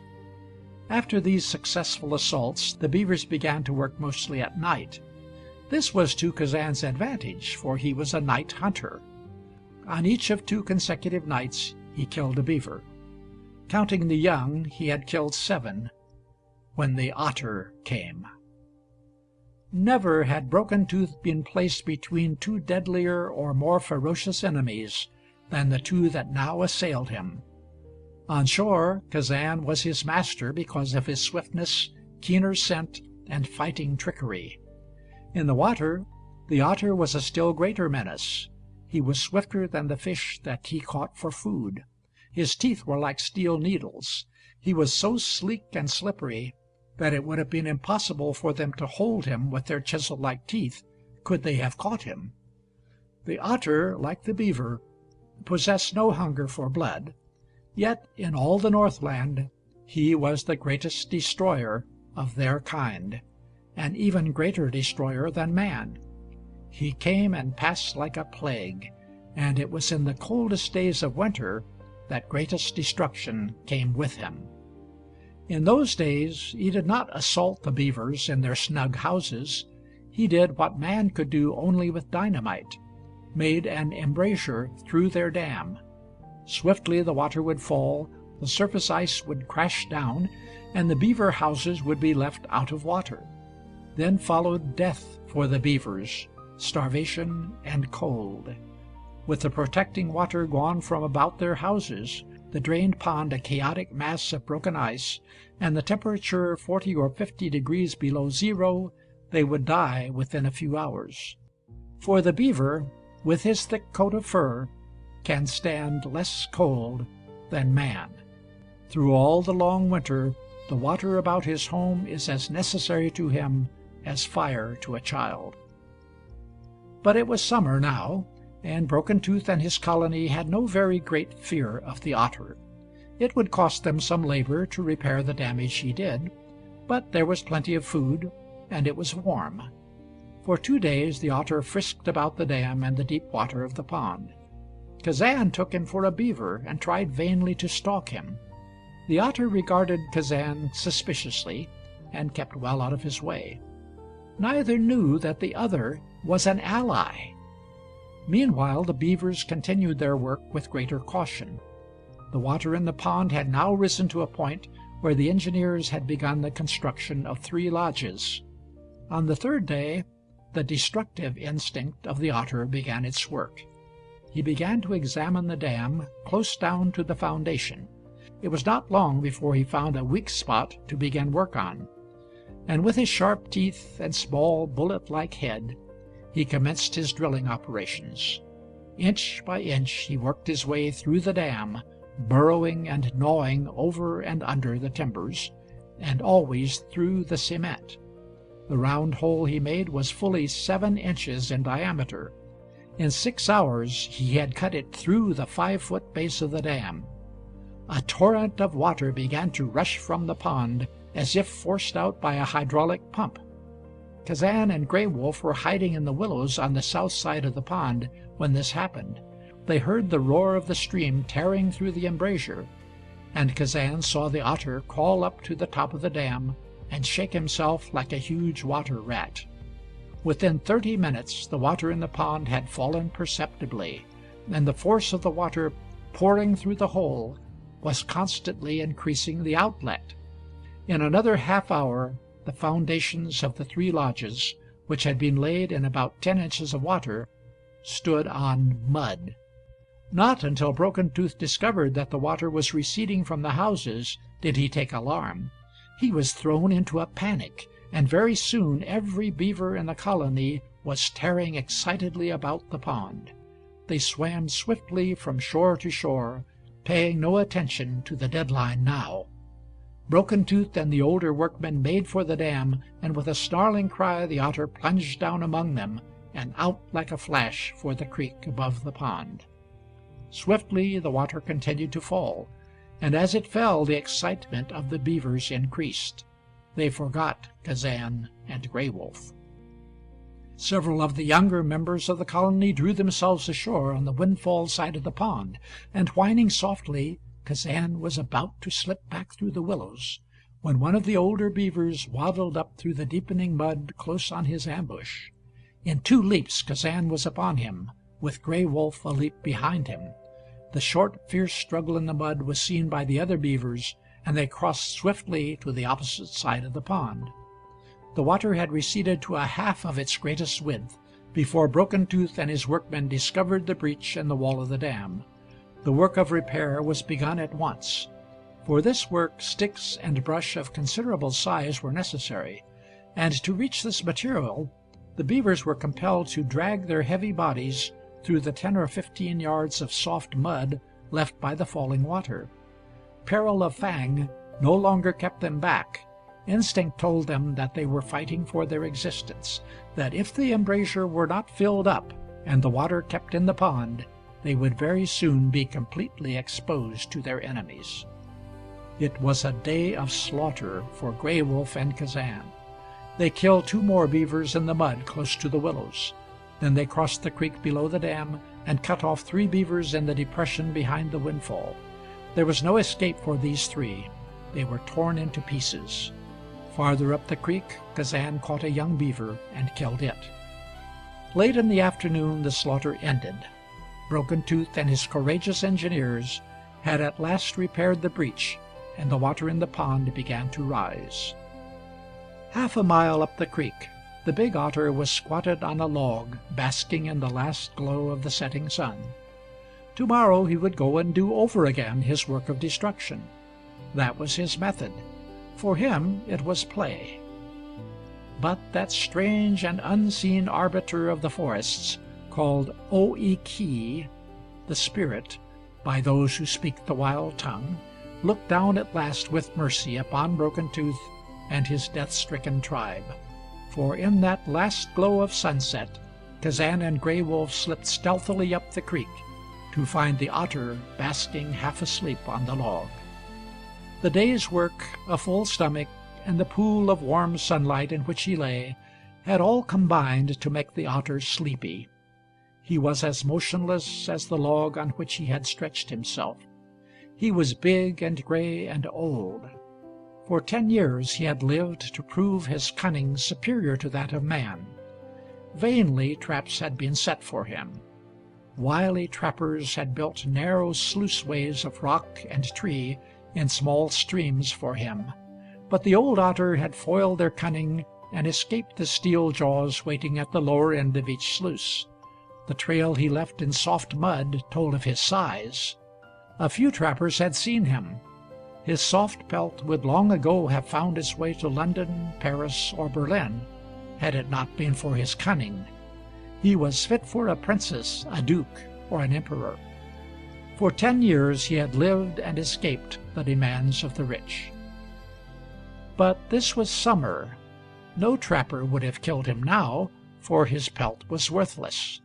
Nature and instinct both told him this. At this season he did not dread man, for there was no man to dread. So he lay asleep on the log, oblivious to everything but the comfort of sleep and the warmth of the sun. Soft-footed, searching still for signs of the furry enemies who had invaded their domain, Kazan slipped along the creek. Gray Wolf ran close at his shoulder. They made no sound, and the wind was in their favor, bringing scents toward them. It brought the otter smell. To Kazan and Gray Wolf it was the scent of a water animal, rank and fishy, and they took it for the beaver. They advanced still more cautiously. Then Kazan saw the big otter asleep on the log, and he gave the warning to Gray Wolf. She stopped, standing with her head thrown up, while Kazan made his stealthy advance. The otter stirred uneasily. It was growing dusk. The golden pool of sunlight had faded away. Back in the darkening timber an owl greeted night with its first low call. The otter breathed deeply. His whiskered muzzle twitched. He was awakening, stirring, when Kazan leaped upon him. Face to face, in fair fight, the old otter could have given a good account of himself. But there was no chance now. The wild itself had for the first time in his life become his deadliest enemy. It was not man now, but O-E-Ki, the spirit that had laid its hand upon him. And from the spirit there was no escape. Kazan's fangs sank into his soft jugular. Perhaps he died without knowing what it was that had leaped upon him. For he died quickly, and Kazan and Gray Wolf went on their way, hunting still for enemies to slaughter, and not knowing that in the otter they had killed the one ally who would have driven the beavers from their swamp home. The days that followed grew more and more hopeless for Kazan and Gray Wolf. With the otter gone, Broken Tooth and his tribe held the winning hand. Each day the water backed a little farther into the depression surrounding the windfall. By the middle of July only a narrow strip of land connected the windfall hummock with the dry land of the swamp. In deep water the beavers now worked unmolested. Inch by inch the water rose, until there came the day when it began to overflow the connecting strip. For the last time Kazan and Gray Wolf passed from their windfall home and traveled up the stream between the two ridges. The creek held a new meaning for them now, and as they traveled they sniffed its odors and listened to its sounds with an interest they had never known before. It was an interest mingled a little with fear, for something in the manner in which the beavers had beaten them reminded Kazan and Gray Wolf of man. And that night, when in the radiance of the big white moon they came within scent of the beaver colony that Broken Tooth had left, they turned quickly northward into the plains. Thus had brave old Broken Tooth taught them to respect the flesh and blood and handiwork of his tribe.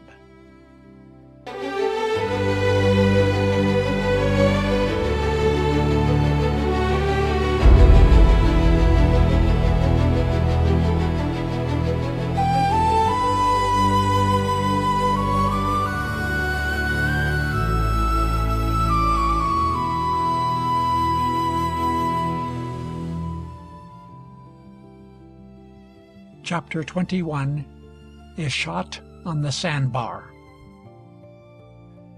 July and August of 1911 were months of great fires in the Northland. The swamp home of Kazan and Gray Wolf and the green valley between the two ridges had escaped the seas of devastating flame, but now, as they set forth on their wandering adventures again, it was not long before their padded feet came in contact with the seared and blackened desolation that had followed so closely after the plague and starvation of the preceding winter. In his humiliation and defeat, after being driven from his swamp home by the beavers, Kazan led his blind mate first into the south. 20 miles beyond the ridge they struck the fire-killed forests. Winds from Hudson's Bay had driven the flames in an unbroken sea into the west, and they had left not a vestige of life or a patch of green. Blind Gray Wolf could not see the blackened world, but she sensed it. It recalled to her memory of that other fire after the battle on the Sun Rock, and all of her wonderful instincts, sharpened and developed by her blindness, told her that to the north, and not south, lay the hunting grounds they were seeking. The strain of dog that was in Kazan still pulled him south. It was not because he sought man, for to man he had now become as deadly an enemy as Gray Wolf herself. It was simply dog instinct to travel southward. In the face of fire, it was wolf instinct to travel northward. At the end of the third day, Gray Wolf won. They recrossed the little valley between the two ridges and swung north and west into the Athabasca country, striking a course that would ultimately bring them to the headwaters of the McFarlane River. Late in the preceding autumn, a prospector had come up to Fort Smith on the Slave River with a pickle bottle filled with gold dust and nuggets. He had made the find on the McFarlane. The first mails had taken the news to the outside world, and by midwinter the earliest members of a treasure-hunting horde were rushing into the country by snowshoe and dog sledge. Other finds came thick and fast. The McFarlane was rich in free gold, and miners by the score staked out their claims along it and began work. Latecomers swung to new fields farther north and east, and to Fort Smith came rumors of finds richer than those of the Yukon. A score of men at first, then 100, 500, 1,000, rushed into the new country. Most of these were from the prairie countries to the south, and from the placer beds of the Saskatchewan and the Fraser. From the far north, traveling by way of the Mackenzie and the Liard, came a smaller number of seasoned prospectors and adventurers from the Yukon, men who knew what it meant to starve and freeze and die by inches. One of these latecomers was Sandy McTrigger. There were several reasons why Sandy had left the Yukon. He was in bad with the police who patrolled the country west of Dawson, and he was broke. In spite of these facts, he was one of the best prospectors that had ever followed the shores of the Klondike. He had made discoveries running up to $1 million or $2 million, and had promptly lost them through gambling and drink. He had no conscience and little fear. Brutality was the chief thing written in his face. His undershot jaw, his wide eyes, low forehead, and grisly mop of red hair proclaimed him at once as a man not to be trusted beyond one's own vision or the reach of a bullet. It was suspected that he had killed a couple of men and robbed others, but as yet the police had failed to get anything on him. But along with this bad side of him, Sandy McTrigger possessed a coolness and a courage which even his worst enemies could not but admire, and also certain mental depths which his unpleasant features did not proclaim. Inside of 6 months, Red Gold City had sprung up on the McFarlane, 150 miles from Fort Smith, and Fort Smith was 500 miles from civilization. When Sandy came, he looked over the crude collection of shacks, gambling houses, and saloons in the new town, and made up his mind that the time was not ripe for any of his inside schemes just yet. He gambled a little, and won sufficient to buy himself grub and half an outfit. A feature of this outfit was an old muzzle-loading rifle. Sandy, who always carried the latest Savage on the market, laughed at it, but it was the best his finances would allow of. He started south up the McFarlane. Beyond a certain point on the river, prospectors had found no gold. Sandy pushed confidently beyond this point. Not until he was in new country did he begin his search. Slowly he worked his way up a small tributary whose headwaters were 50 or 60 miles to the south and east. Here and there he found fairly good placer gold. He might have panned $6 or $8 worth a day. With this much he was disgusted. Week after week he continued to work his way upstream, and the farther he went, the poorer his pans became. At last, only occasionally did he find colors. After such disgusting weeks as these, Sandy was dangerous when in the company of others. Alone he was harmless. One afternoon he ran his canoe ashore on a white strip of sand. This was at a bend where the stream had widened and gave promise of at least a few colors. He had bent down close to the edge of the water when something caught his attention on the wet sand. What he saw were the footprints of animals. 2 had come down to drink. They had stood side by side, and the footprints were fresh, made not more than an hour or 2 before. A gleam of interest shot into Sandy's eyes. He looked behind him and up and down the stream. "Wolves," he grunted. "Wish I could have shot at 'em with that old minute gun back there. God, listen to that, and in broad daylight, too." He jumped to his feet, staring off into the bush. A quarter of a mile away Gray Wolf had caught the dreaded scent of man in the wind, and was giving voice to her warning. It was a long wailing howl, and not until its last echoes had died away did Sandy McTrigger move. Then he returned to the canoe, took out his old gun, put a fresh cap on the nipple, and disappeared quickly over the edge of the bank.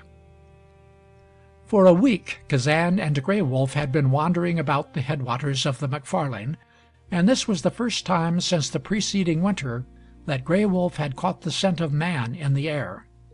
When the wind brought the danger signal to her, she was alone.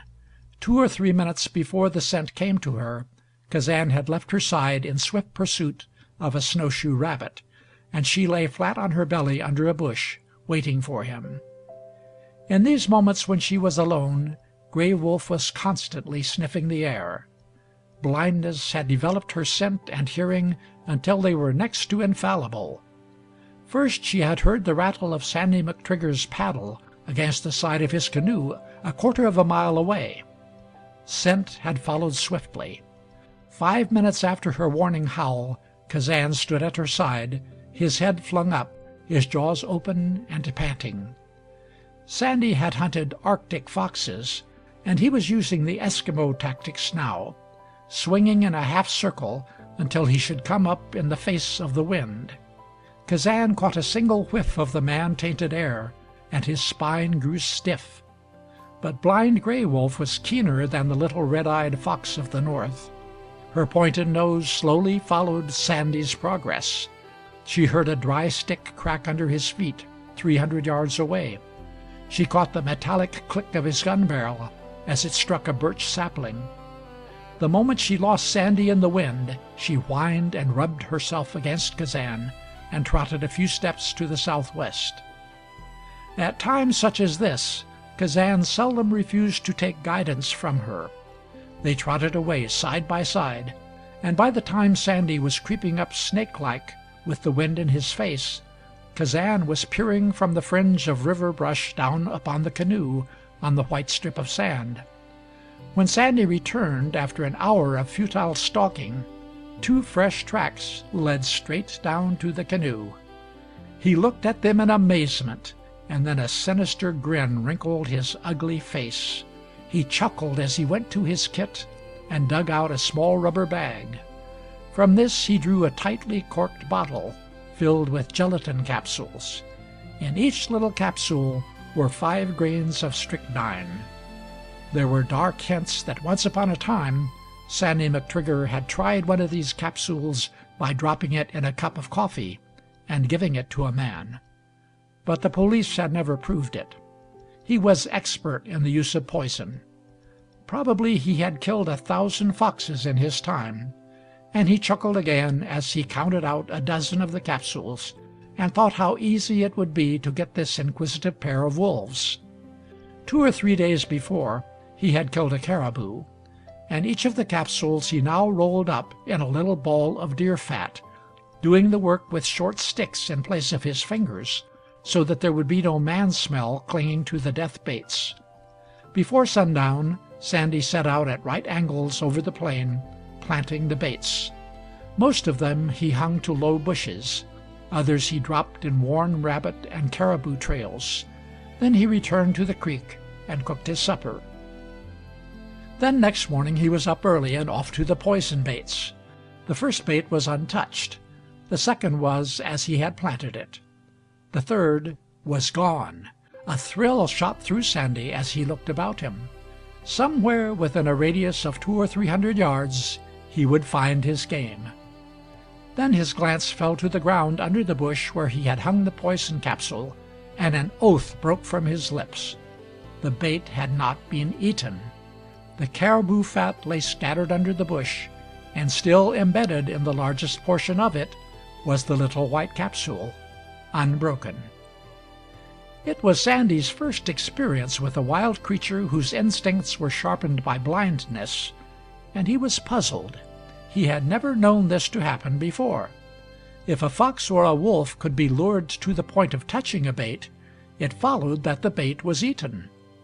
Sandy went on to the 4th and the 5th baits. They were untouched. The 6th was torn to pieces, like the 3rd. In this instance the capsule was broken and the white powder scattered. 2 more poison baits Sandy found pulled down in this manner. He knew that Kazan and Gray Wolf had done the work, for he found the marks of their feet in a dozen different places. The accumulated bad humor of weeks of futile labor found vent in his disappointment and anger. At last he had found something tangible to curse. The failure of his poison baits he accepted as a sort of climax to his general bad luck. Everything was against him, he believed, and he made up his mind to return to Red Gold City. Early in the afternoon he launched his canoe and drifted downstream with the current. He was content to let the current do all of the work today, and he used his paddle just enough to keep his slender craft head on. He leaned back comfortably and smoked his pipe, with the old rifle between his knees. The wind was in his face, and he kept a sharp watch for game. It was late in the afternoon when Kazan and Gray Wolf came out on a sandbar 5 or 6 miles downstream. Kazan was lapping up the cool water when Sandy drifted quietly around a bend 100 yards above them. If the wind had been right, or if Sandy had been using his paddle, Gray Wolf would have detected danger. It was the metallic click-click of the old-fashioned lock of Sandy's rifle that awakened her to a sense of peril. Instantly she was thrilled by the nearness of it. Kazan heard the sound and stopped drinking to face it. In that moment Sandy pressed the trigger. A belch of smoke, a roar of gunpowder, and Kazan felt a red-hot stream of fire pass with the swiftness of a lightning flash through his brain. He stumbled back, his legs gave way under him, and he crumpled down in a limp heap. Gray Wolf darted like a streak off into the bush. Blind, she had not seen Kazan wilt down upon the white sand. Not until she was 1/4 of a mile away from the terrifying thunder of the white man's rifle did she stop and wait for him. Sandy McTrigger grounded his canoe on the sandbar with an exultant yell. "Got you, you old devil, didn't I?" he cried. "I'd 'a' got the other, too, if I'd 'a' had something besides this damned old relic." He turned Kazan's head over with the butt of his gun, and the leer of satisfaction in his face gave place to a sudden look of amazement. For the first time he saw the collar about Kazan's neck. "My God, it ain't a wolf!" he gasped. "It's a dog, Sandy McTrigger! A dog!"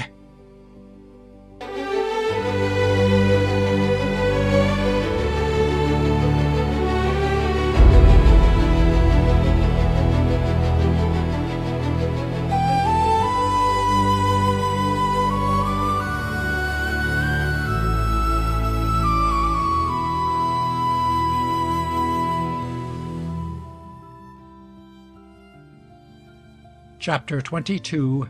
Sandy's Method. McTrigger dropped on his knees in the sand. The look of exultation was gone from his face.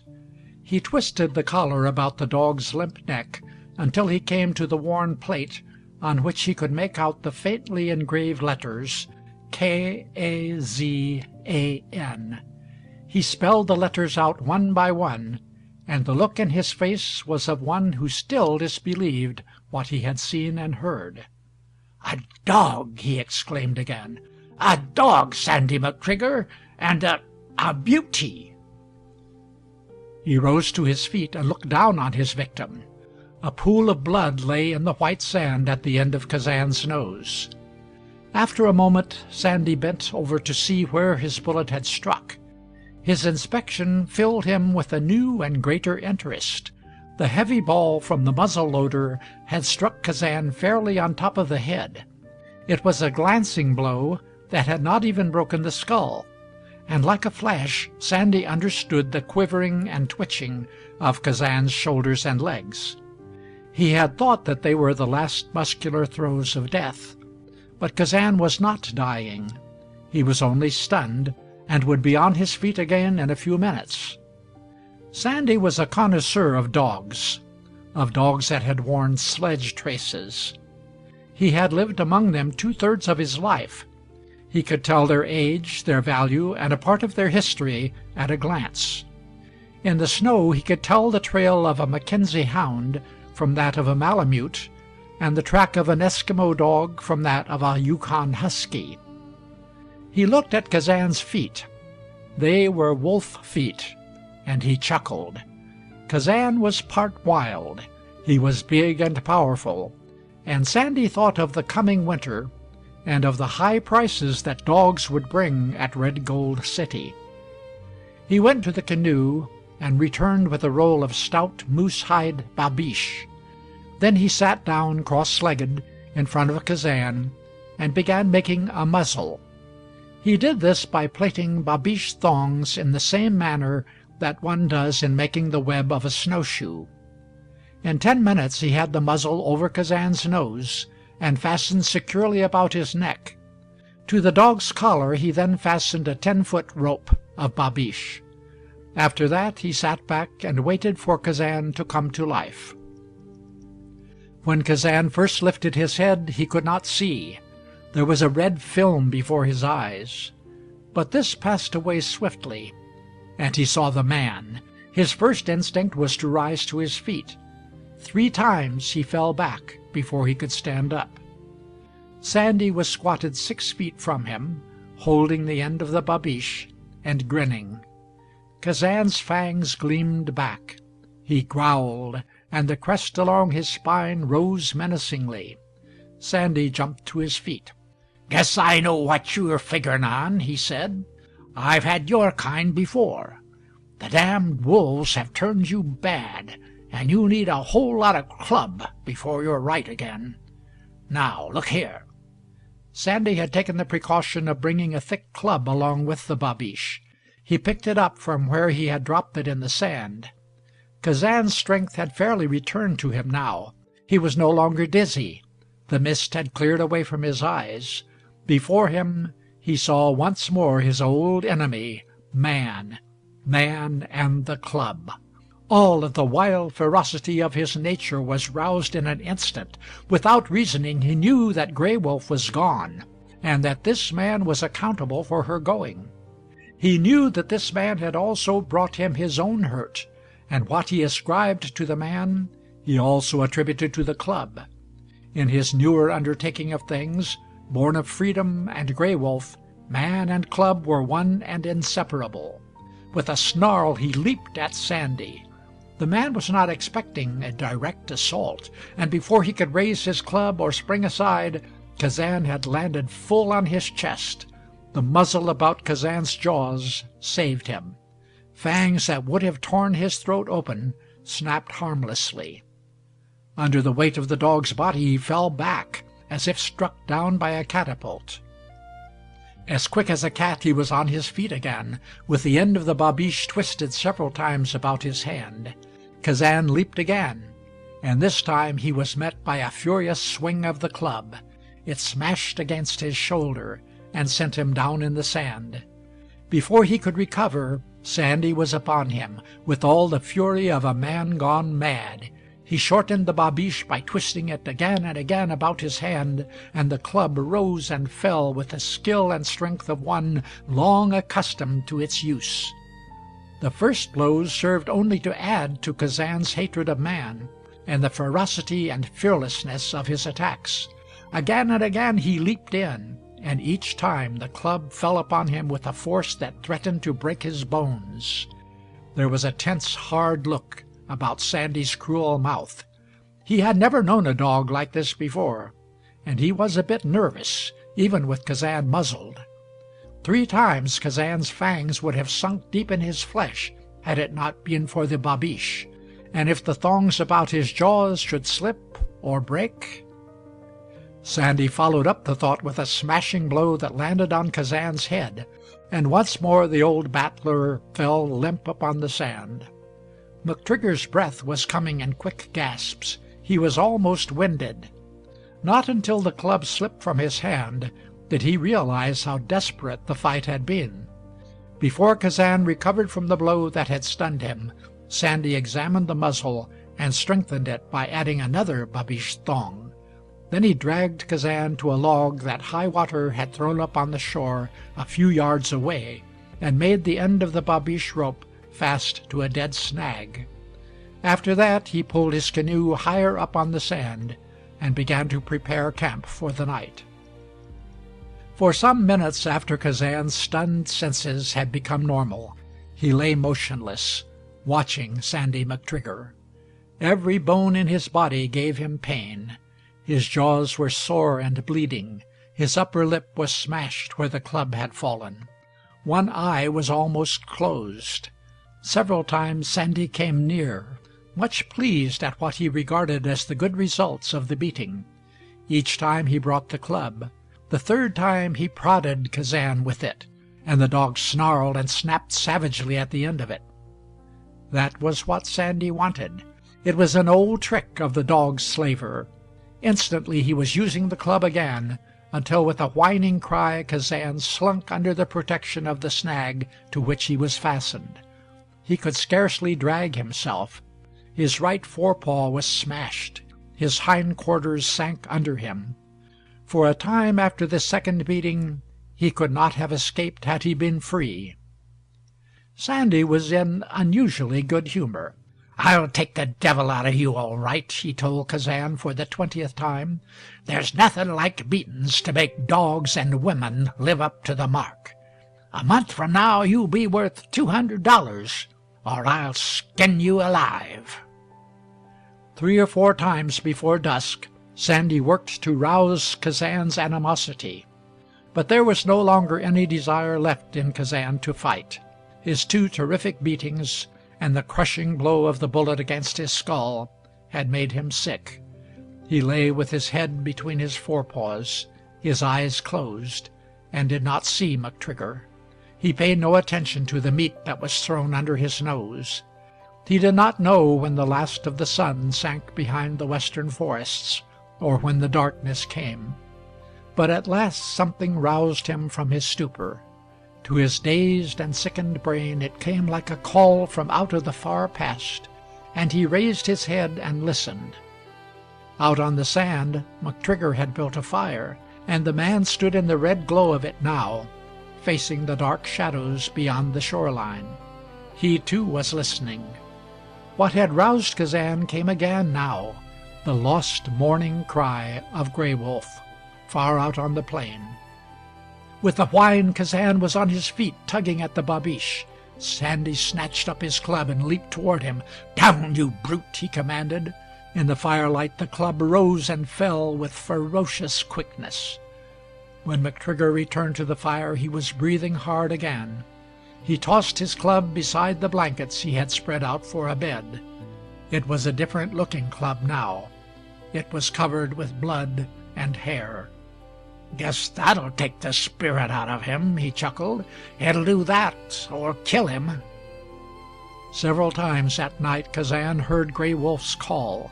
He whined softly in response, fearing the club. He watched the fire until the last embers of it died out, and then cautiously dragged himself from under the snag. 2 or 3 times he tried to stand on his feet, but fell back each time. His legs were not broken, but the pain of standing on them was excruciating. He was hot and feverish. All that night he had craved a drink of water. When Sandy crawled out from between his blankets in the early dawn, he gave him both meat and water. Kazan drank the water, but would not touch the meat. Sandy regarded the change in him with satisfaction.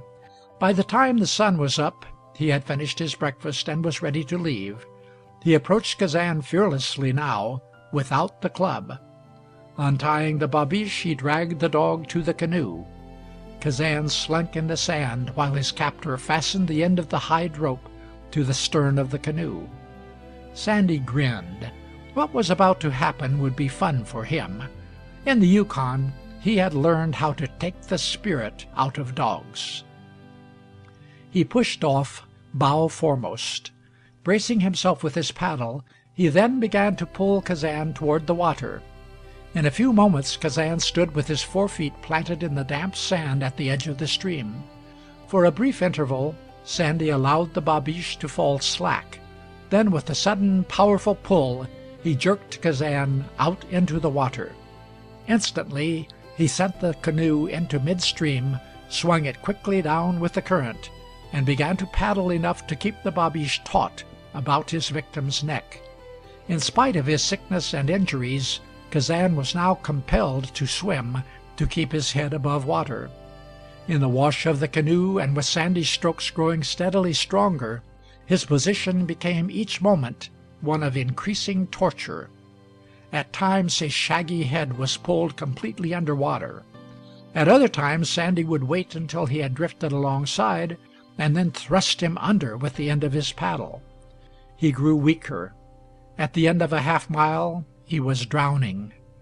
Not until then did Sandy pull him alongside and drag him into the canoe.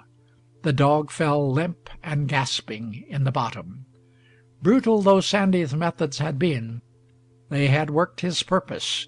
In Kazan there was no longer a desire to fight. He no longer struggled for freedom.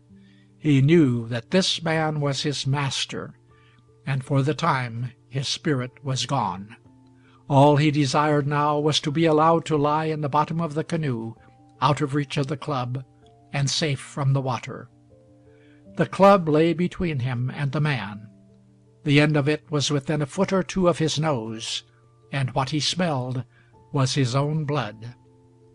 For 5 days and 5 nights the journey downstream continued, and McTrigger's process of civilizing Kazan was continued in 3 more beatings with the club, and another resort to the water torture. On the morning of the 6th day they reached Red Gold City, and McTrigger put up his tent close to the river. Somewhere he obtained a chain for Kazan, and after fastening the dog securely back of the tent, he cut off the babiche muzzle. "You can't put on meat in a muzzle," he told his prisoner, "and I want you to get strong and fierce as hell. I've got an idea. It's an idea you can lick your weight in wildcats. We'll pull off a stunt pretty soon that'll fill our pockets with dust. I've done it afore, and we can do it here. Wolf and dog. S'help me God, but it'll be a drawing card." Twice a day after this he brought fresh raw meat to Kazan. Quickly Kazan's spirit and courage returned to him. The soreness left his limbs, his battered jaws healed, and after the fourth day, each time that Sandy came with meat, he greeted him with the challenge of his snarling fangs. McTrigger did not beat him now. He gave him no fish, no tallow and meal, nothing but raw meat. He traveled 5 miles up the river to bring in the fresh entrail of a caribou that had been killed. One day Sandy brought another man with him, and when the stranger came a step too near, Kazan made a sudden swift lunge at him.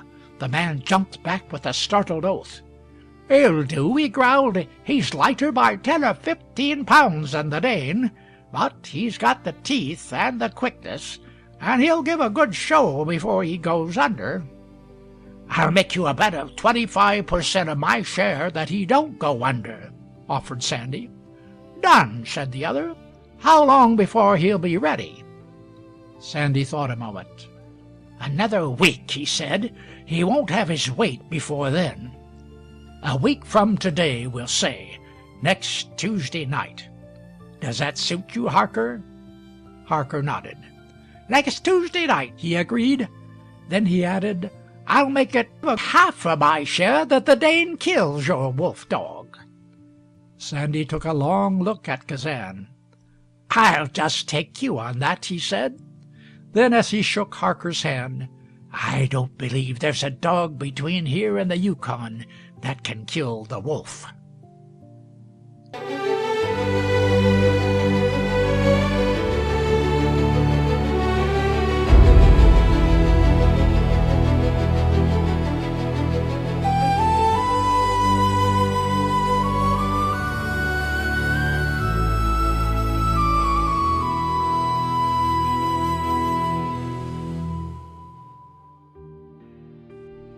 Chapter 23. Professor McGill. Red Gold City was ripe for a night of relaxation. There had been some gambling, a few fights, and enough liquor to create excitement now and then, but the presence of the mounted police had served to keep things unusually tame compared with events a few hundred miles farther north in the Dawson country. The entertainment proposed by Sandy McTrigger and Jan Harker met with excited favor. The news spread for 20 miles about Red Gold City, and there had never been greater excitement in the town than on the afternoon and night of the big fight. This was largely because Kazan and the huge Dane had been placed on exhibition, each dog in a specially made cage of his own, and a fever of betting began. 300 men, each of whom was paying $5 to see the battle, viewed the gladiators through the bars of their cages. Harker's dog was a combination of Great Dane and Mastiff, born in the north and bred to the traces. Betting favored him by the odds of 2-1. Occasionally it ran 3-1. At these odds there was plenty of Kazan money. Those who were risking their money on him were the older wilderness men who had spent their lives among dogs, and who knew what the red glint in Kazan's eyes meant. An old Kootenai miner spoke low in another's ear. "I'd bet on him even. I'd give odds if I had to. He'll fight all around the Dane. The Dane won't have no method." "But he's got the weight," said the other dubiously. "Look at his jaws and his shoulders." "And his big feet, and his soft throat, and the clumsy thickness of his belly," interrupted the Kootenai man. "For God's sake, man, take my word for it, and don't put your money on the Dane." Others thrust themselves between them. At first Kazan had snarled at all these faces about him, but now he lay back against the boarded side of the cage and eyed them sullenly from between his forepaws. The fight was to be pulled off in Barker's place, a combination of saloon and café. The benches and tables had been cleared out, and in the center of the one big room a cage 10 feet square rested on a platform 3½ feet from the floor. Seats for the 300 spectators were drawn closely around this. Suspended just above the open top of the cage were 2 big oil lamps with glass reflectors. It was 8 o'clock when Harker, McTrigger, and 2 other men bore Kazan to the arena by means of the wooden bars that projected from the bottom of his cage. The big Dane was already in the fighting cage. He stood blinking his eyes in the brilliant light of the reflecting lamps. He pricked up his ears when he saw Kazan. Kazan did not show his fangs. Neither revealed the expected animosity. It was the first they had seen of each other, and a murmur of disappointment swept the ranks of the 300 men. The Dane remained as motionless as a rock when Kazan was prodded from his own cage into the fighting cage. He did not leap or snarl. He regarded Kazan with a dubious, questioning poise to his splendid head, and then looked again to the expectant and excited faces of the waiting men. For a few moments Kazan stood stiff-legged, facing the Dane. Then his shoulders dropped, and he, too, coolly faced the crowd that had expected a fight to the death. A laugh of derision swept through the closely seated rows.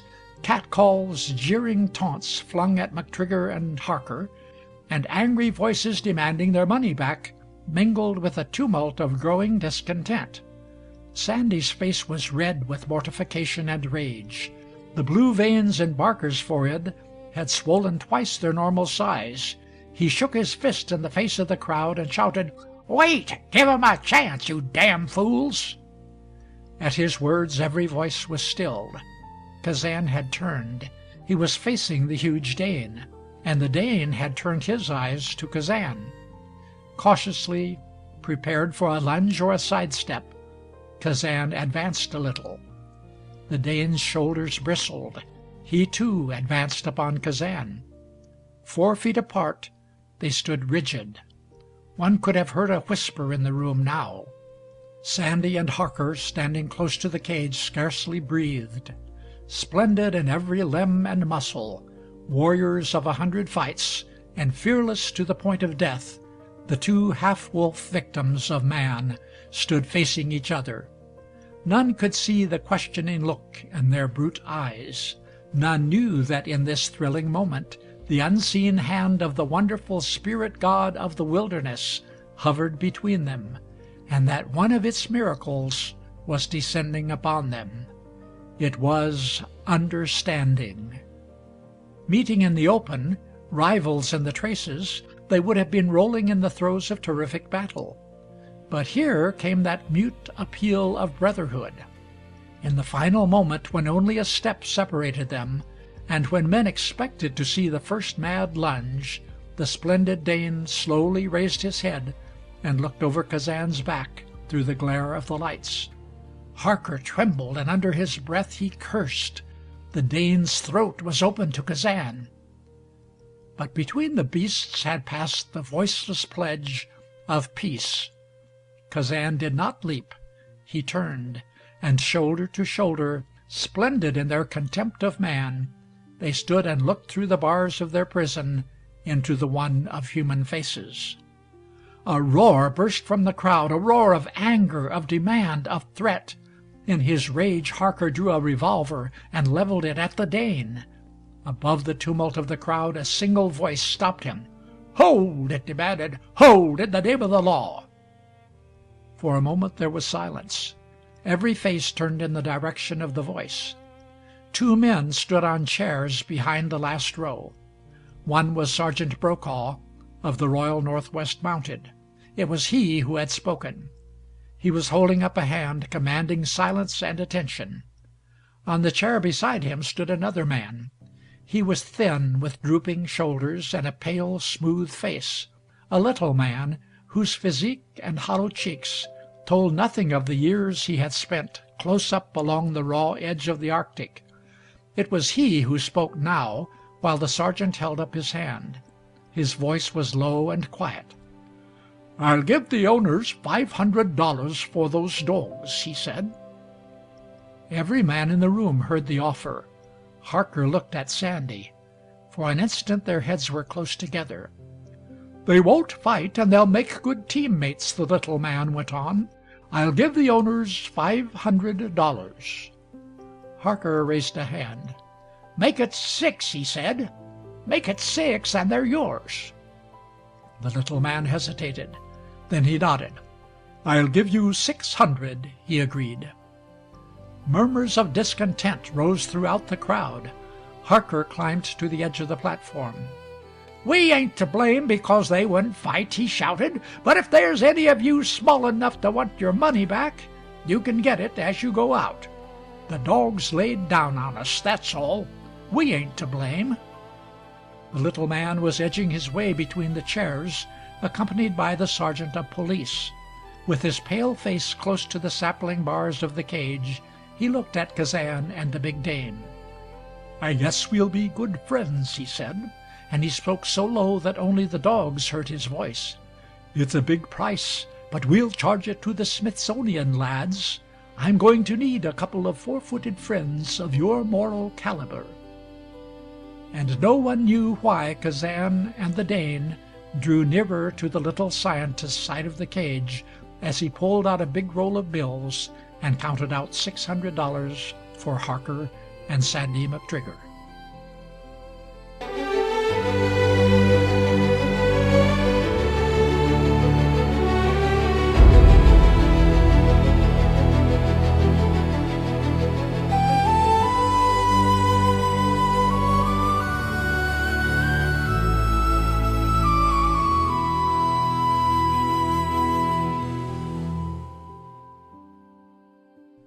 Chapter 24.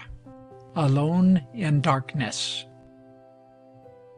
Never had the terror and loneliness of blindness fallen upon Gray Wolf as in the days that followed the shooting of Kazan and his capture by Sandy McTrigger. For hours after the shot she crouched in the bush, back from the river, waiting for him to come to her. She had faith that he would come, as he had come 1,000 times before, and she lay close on her belly, sniffing the air and whining when it brought no scent of her mate. Day and night were alike an endless chaos of darkness to her now, but she knew when the sun went down. She sensed the first deepening shadows of evening, and she knew that the stars were out, and that the river lay in moonlight. It was a night to roam, and after a time she moved restlessly about in a small circle on the plain, and sent out her first inquiring call for Kazan. Up from the river came the pungent odor of smoke, and instinctively she knew that it was this smoke and the nearness of man that was keeping Kazan from her. But she went no nearer than that first circle made by her padded feet. Blindness had taught her to wait. Since the day of the battle on the Sun Rock, when the lynx had destroyed her eyes, Kazan had never failed her. 3 times she called for him in the early night. Then she made herself a nest under a banskin shrub and waited until dawn. Just how she knew when night blotted out the last glow of the sun, so without seeing she knew when day came. Not until she felt the warmth of the sun on her back did her anxiety overcome her caution. Slowly she moved toward the river, sniffing the air and whining. There was no longer the smell of smoke in the air, and she could not catch the scent of man.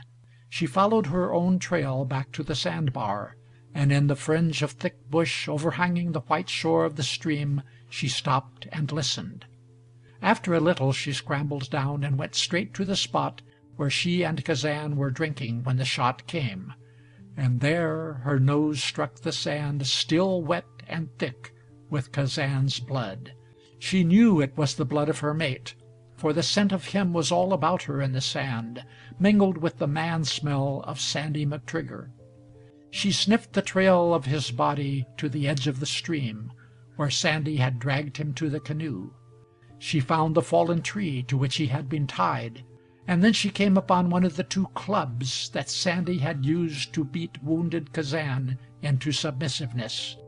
It was covered with blood and hair, and all at once Gray Wolf lay back on her haunches and turned her blind face to the sky, and there rose from her throat a cry for Kazan that drifted for miles on the wings of the south wind. Never had Gray Wolf given quite that cry before. It was not the call that comes with the moonlit nights, and neither was it the hunt cry, nor the she-wolf's yearning for matehood. It carried with it the lament of death. And after that one cry, Gray Wolf slunk back to the fringe of bush over the river, and lay with her face turned to the stream. A strange terror fell upon her. She had grown accustomed to darkness, but never before had she been alone in that darkness. Always there had been the guardianship of Kazan's presence. She heard the clucking sound of a spruce hen in the bush a few yards away, and now that sound came to her as if from out of another world. A ground mouse rustled through the grass close to her forepaws, and she snapped at it, and closed her teeth on a rock. The muscles of her shoulders twitched tremulously, and she shivered as if stricken by intense cold. She was terrified by the darkness that shut out the world from her, and she pawed at her closed eyes as if she might open them to light. Early in the afternoon she wandered back on the plain. It was different. It frightened her, and soon she returned to the beach and snuggled down under the tree where Kazan had lain. She was not so frightened here. The smell of Kazan was strong about her. For an hour she lay motionless, with her head resting on the club clotted with his hair and blood. Night found her still there, and when the moon and the stars came out, she crawled back into the pit in the white sand that Kazan's body had made under the tree. With dawn she went down to the edge of the stream to drink. She could not see that the day was almost as dark as night, and that the gray-black sky was a chaos of slumbering storm. But she could smell the presence of it in the thick air, and could feel the forked flashes of lightning that rolled up with the dense pall from the south and west. The distant rumbling of thunder grew louder, and she huddled herself again under the tree. For hours the storm crashed over her, and the rain fell in a deluge. When it had finished, she slunk out from her shelter like a thing beaten.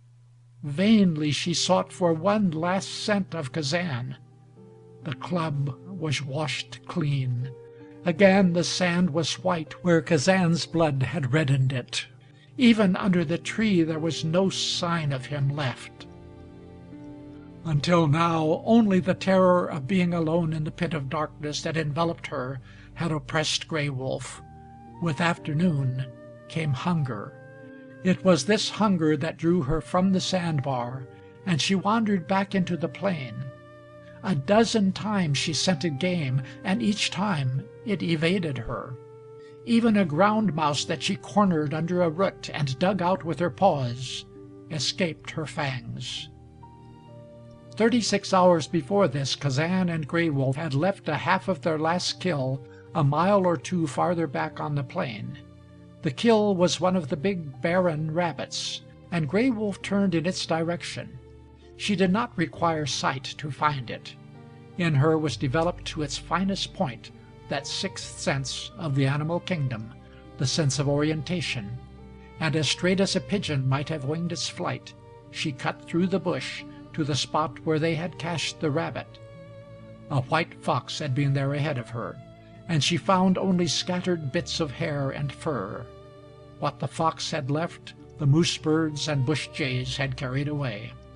Hungrily Gray Wolf turned back to the river. That night she slept again where Kazan had lain, and 3 times she called for him without answer. A heavy dew fell, and it drenched the last vestige of her mate's scent out of the sand. But still, through the day that followed and the day that followed that, blind Gray Wolf clung to the narrow rim of white sand. On the 4th day her hunger reached a point where she gnawed the bark from willow bushes. It was on this day that she made a discovery. She was drinking when her sensitive nose touched something in the water's edge that was smooth and bore a faint odor of flesh. It was one of the big northern river clams.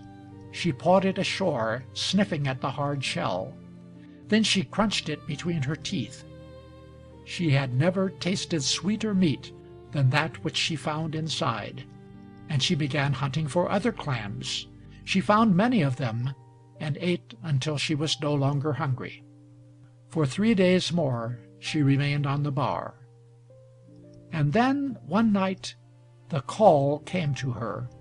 It set her quivering with a strange new excitement, something that may have been a new hope, and in the moonlight she trotted nervously up and down the shining strip of sand, facing now the north and now the south, and then the east and the west, her head flung up, listening, as if in the soft wind of the night she was trying to locate the whispering lure of a wonderful voice.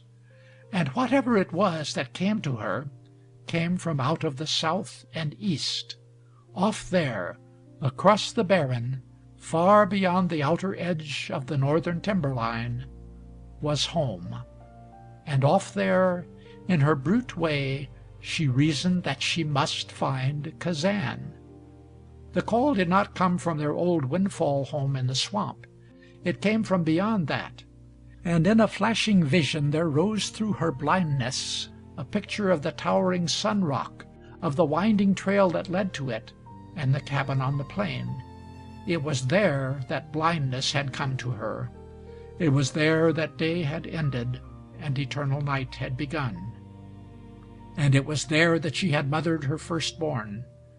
Nature had registered these things so that they could never be wiped out of her memory. And when the call came, it was from the sunlit world where she had last known light and life, and had last seen the moon and the stars in the blue night of the skies. And to that call she responded, leaving the river and its food behind her, straight out into the face of darkness and starvation, no longer fearing death or the emptiness of the world she could not see. For ahead of her, 200 miles away, she could see the Sun Rock, the winding trail, the nest of her firstborn between the two big rocks, and Kazan.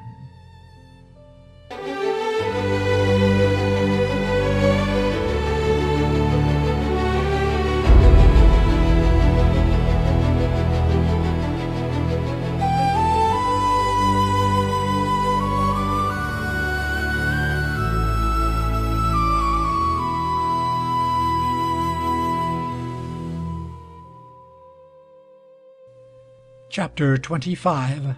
The Last of McTrigger. 60 miles farther north, Kazan lay at the end of his fine steel chain, watching little Professor McGill mixing a pail of tallow and bran. A dozen yards from him lay the big Dane, his huge jaws drooling in anticipation of the unusual feast which McGill was preparing. He showed signs of pleasure when McGill approached him with a quart of the mixture, and he gulped it between his huge jaws. The little man with the cold blue eyes and the gray-blond hair stroked his back without fear. His attitude was different when he turned to Kazan.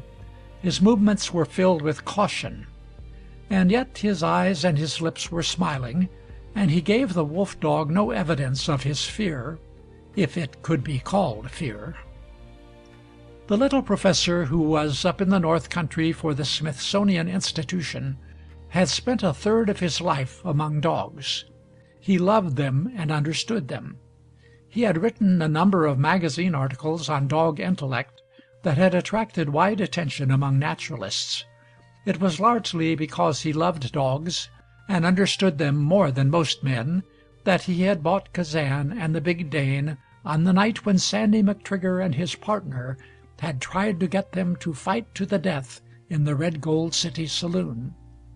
The refusal of the two splendid beasts to kill each other for the pleasure of the 300 men who had assembled to witness the fight delighted him. He had already planned a paper on the incident. Sandy had told him the story of Kazan's capture and of his wild mate, Gray Wolf, and the professor had asked him 1,000 questions. But each day Kazan puzzled him more. No amount of kindness on his part could bring a responsive gleam in Kazan's eyes.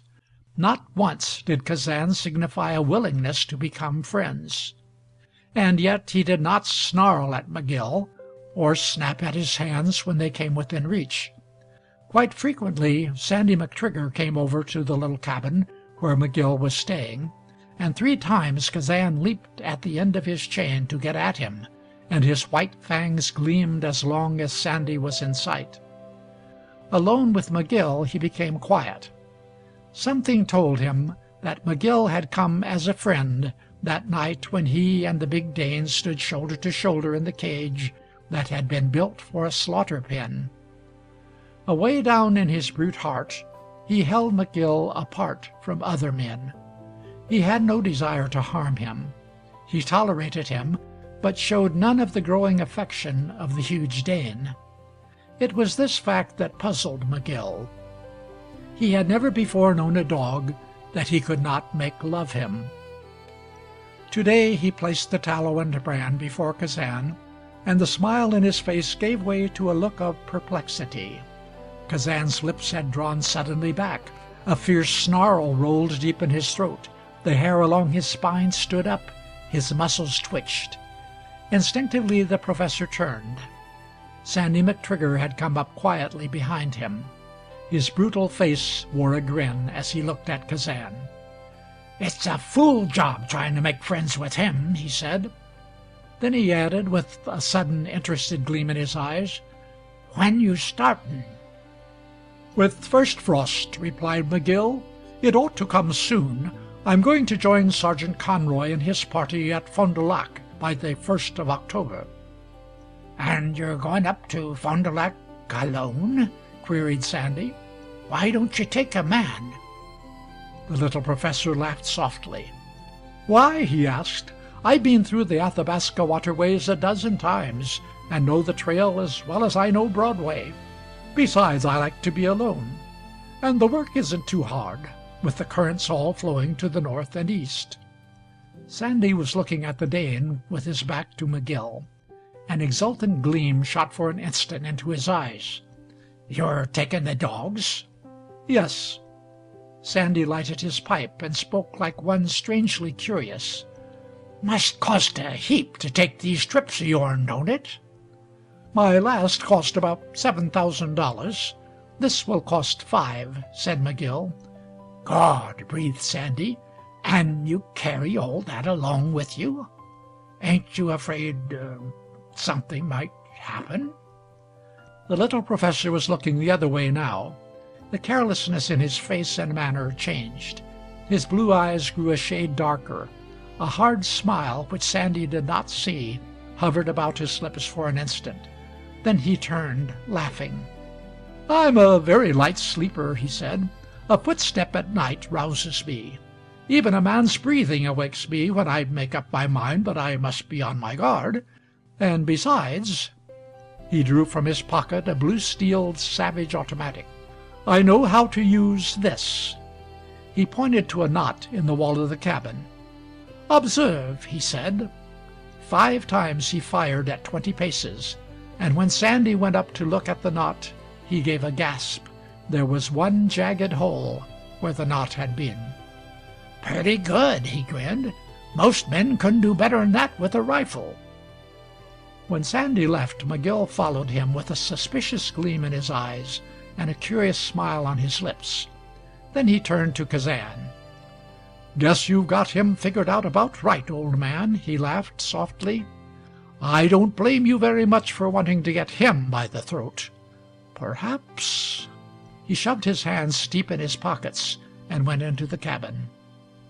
Kazan dropped his head between his forepaws and lay still with wide-open eyes. It was late afternoon, early in September, and each night brought now the first chill breaths of autumn. Kazan watched the last glow of the sun as it faded out of the southern skies.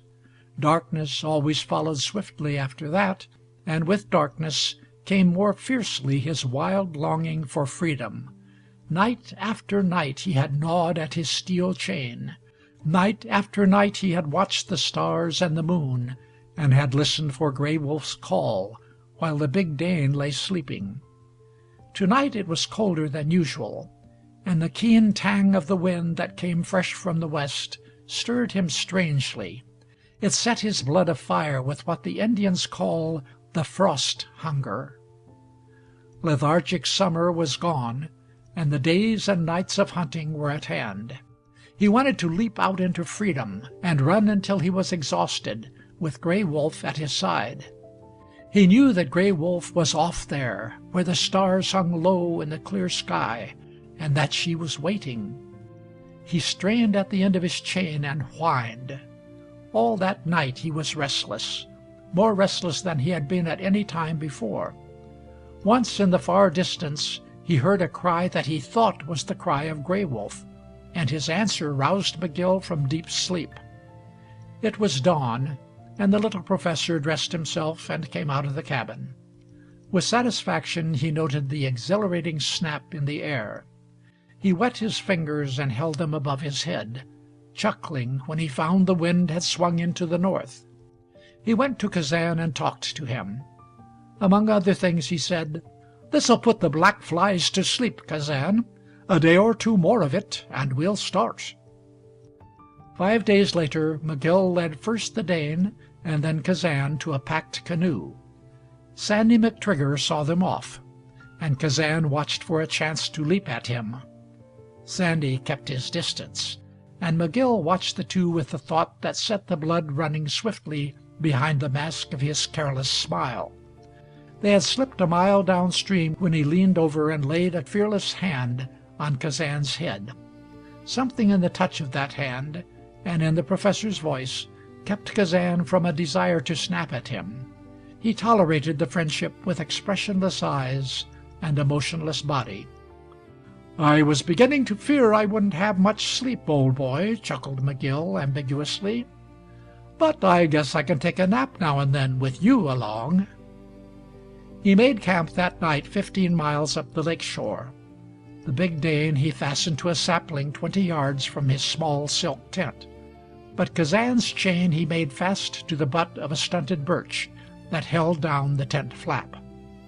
Before he went into the tent for the night, McGill pulled out his automatic and examined it with care. For 3 days the journey continued without a mishap along the shore of Lake Athabasca.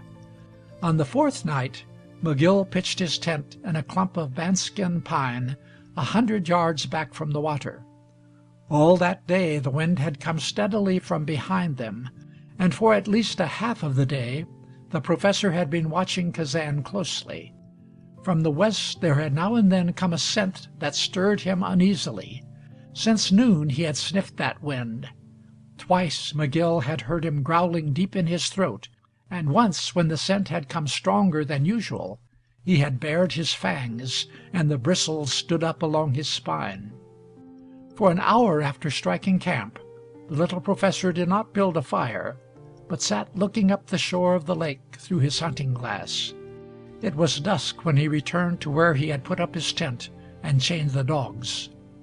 For a few moments he stood unobserved, looking at the wolf dog. Kazan was still uneasy. He lay facing the west. McGill made note of this, for the big Dane lay behind Kazan, to the east. Under ordinary conditions, Kazan would have faced him. He was sure now that there was something in the west wind. A little shiver ran up his back as he thought of what it might be. Behind a rock he built a very small fire and prepared supper. After this he went into the tent, and when he came out he carried a blanket under his arm. He chuckled as he stood for a moment over Kazan. "We're not going to sleep in there tonight, old boy," he said. "I don't like what you found in the west wind. It may be a thunderstorm." He laughed at his joke and buried himself in a clump of stunted bastions 30 paces from the tent. Here he rolled himself in his blanket and went to sleep.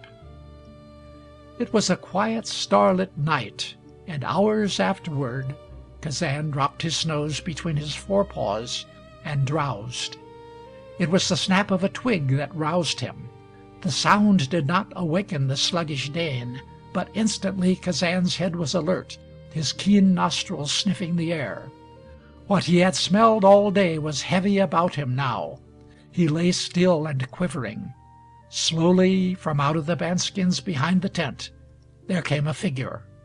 It was not the little professor.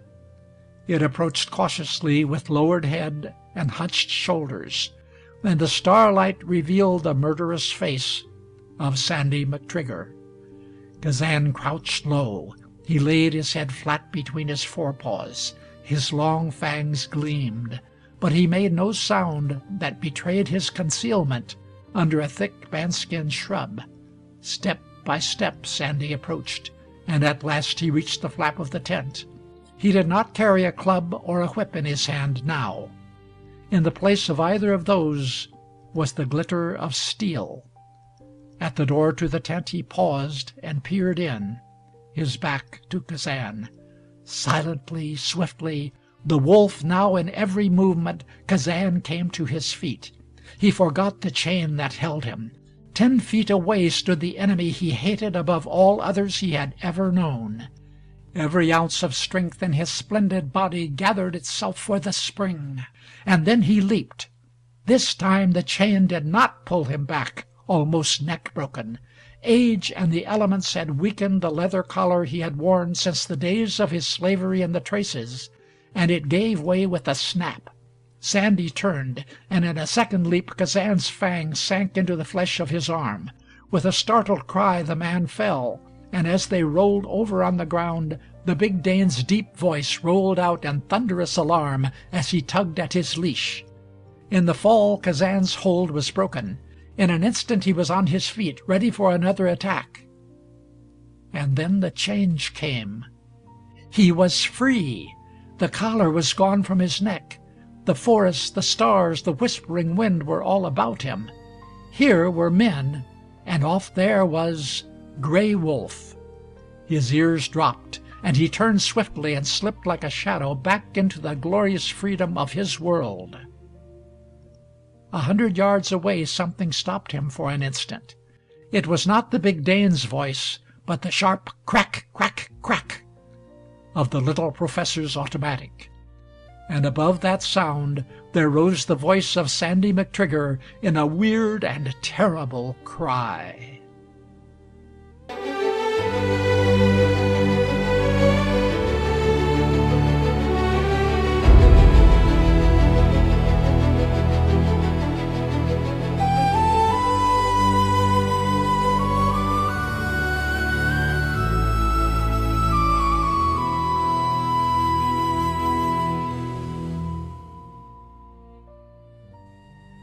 Chapter 26. An Empty World. Mile after mile Kazan went on. For a time he was oppressed by the shivering note of death that had come to him in Sandy McTrigger's cry, and he slipped through the bandskins like a shadow, his ears flattened, his tail trailing, his hindquarters betraying that curious slinking quality of the wolf and dog stealing away from danger. Then he came out upon a plain, and the stillness, the billion stars in the clear vault of the sky, and the keen air that carried with it a breath of the Arctic barrens, made him alert and questioning. He faced the direction of the wind.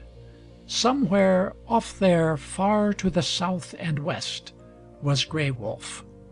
For the first time in many weeks he sat back on his haunches and gave the deep and vibrant call that echoed weirdly for miles about him.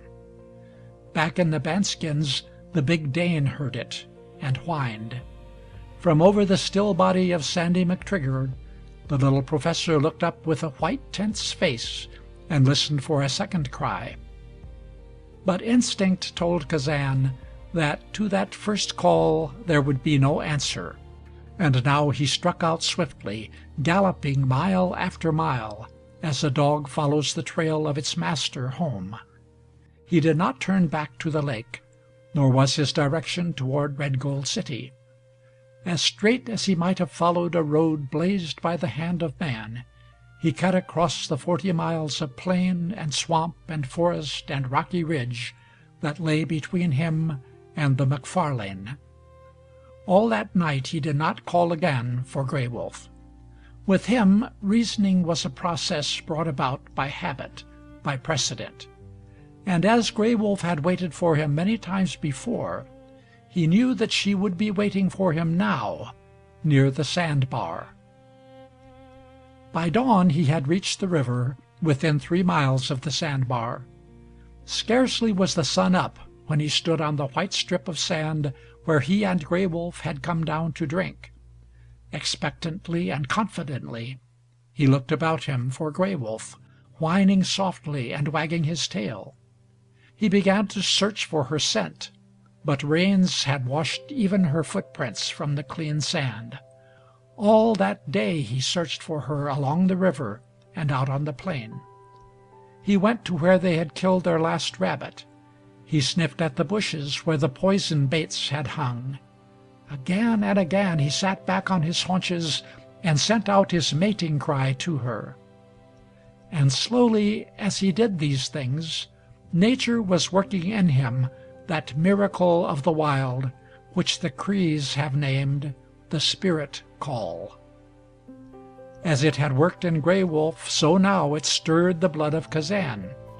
With the going of the sun and the sweeping about him of shadowy night, he turned more and more to the south and east. His whole world was made up of the trails over which he had hunted. Beyond those places he did not know that there was such a thing as existence. And in that world, small in his understanding of things, was Gray Wolf. He could not miss her. That world, in his comprehension of it, ran from the McFarlane in a narrow trail through the forests and over the plains to the little valley from which the beavers had driven them. If Gray Wolf was not here, she was there, and tirelessly he resumed his quest of her. Not until the stars were fading out of the sky again, and gray day was giving place to night, did exhaustion and hunger stop him. He killed a rabbit, and for hours after he had feasted, he lay close to his kill and slept. Then he went on. The fourth night he came to the little valley between the two ridges, and under the stars, more brilliant now in the chill clearness of the early autumn nights, he followed the creek down into their old swamp home. It was broad day when he reached the edge of the great beaver pond that now completely surrounded the windfall under which Gray Wolf's second-born had come into the world. Broken Tooth and the other beavers had wrought a big change in what had once been his home and Gray Wolf's, and for many minutes Kazan stood silent and motionless at the edge of the pond, sniffing the air heavy with the unpleasant odor of the usurpers. Until now his spirit had remained unbroken. Footsore, with thinned sides and gaunt head, he circled slowly through the swamp. All that day he searched, and his crest lay flat now, and there was a hunted look in the droop of his shoulders and in the shifting look of his eyes. Gray Wolf was gone. Slowly nature was impinging that fact upon him. She had passed out of his world and out of his life, and he was filled with a loneliness and a grief so great that the forest seemed strange, and the stillness of the wild a thing that now oppressed and frightened him. Once more the dog in him was mastering the wolf. With Gray Wolf he had possessed the world of freedom. Without her, that world was so big and strange and empty that it appalled him. Late in the afternoon he came upon a little pile of crushed clamshells on the shore of the stream. He sniffed at them, turned away, went back and sniffed again. It was where Gray Wolf had made a last feast in the swamp before continuing south.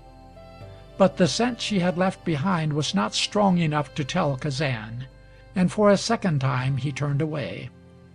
That night he slunk under a log and cried himself to sleep.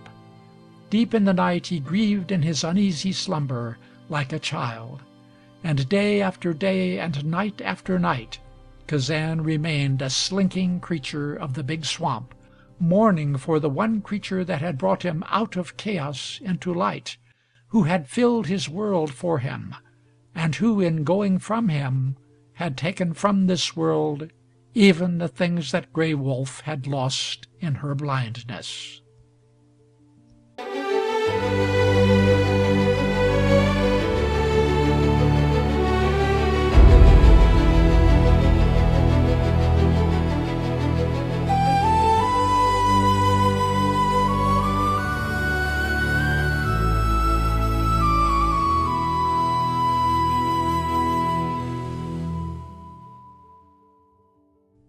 Chapter 27. The Call of Sun Rock. In the golden glow of the autumn sun there came up the stream overlooked by the Sun Rock one day a man, a woman, and a child in a canoe. Civilization had done for lovely Joan what it had done for many another wild flower transplanted from the depths of the wilderness. Her cheeks were thin. Her blue eyes had lost their luster. She coughed, and when she coughed, the man looked at her with love and fear in his eyes. But now, slowly, the man had begun to see the transformation, and on the day their canoe pointed up the stream and into the wonderful valley that had been their home before the call of the distant city came to them, he noted the flush gathering once more in her cheeks, the fuller redness of her lips, and the gathering glow of happiness and content in her eyes. He laughed softly as he saw these things, and he blessed the forests. In the canoe she had leaned back, with her head almost against his shoulder, and he stopped paddling to draw her to him and run his fingers through the soft golden masses of her hair. "You are happy again, Joan," he laughed joyously.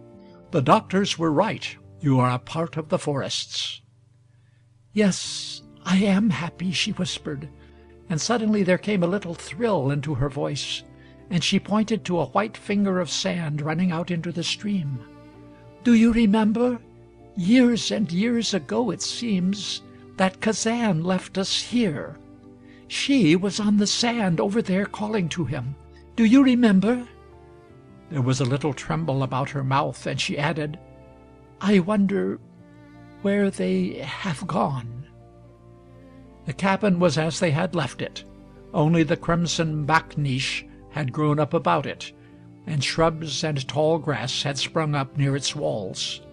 Once more it took on life, and day by day the color came deeper into Joan's cheeks, and her voice was filled with its old wild sweetness of song. Joan's husband cleared the trails over his old trap lines, and Joan and the little Joan, who romped and talked now, transformed the cabin into home.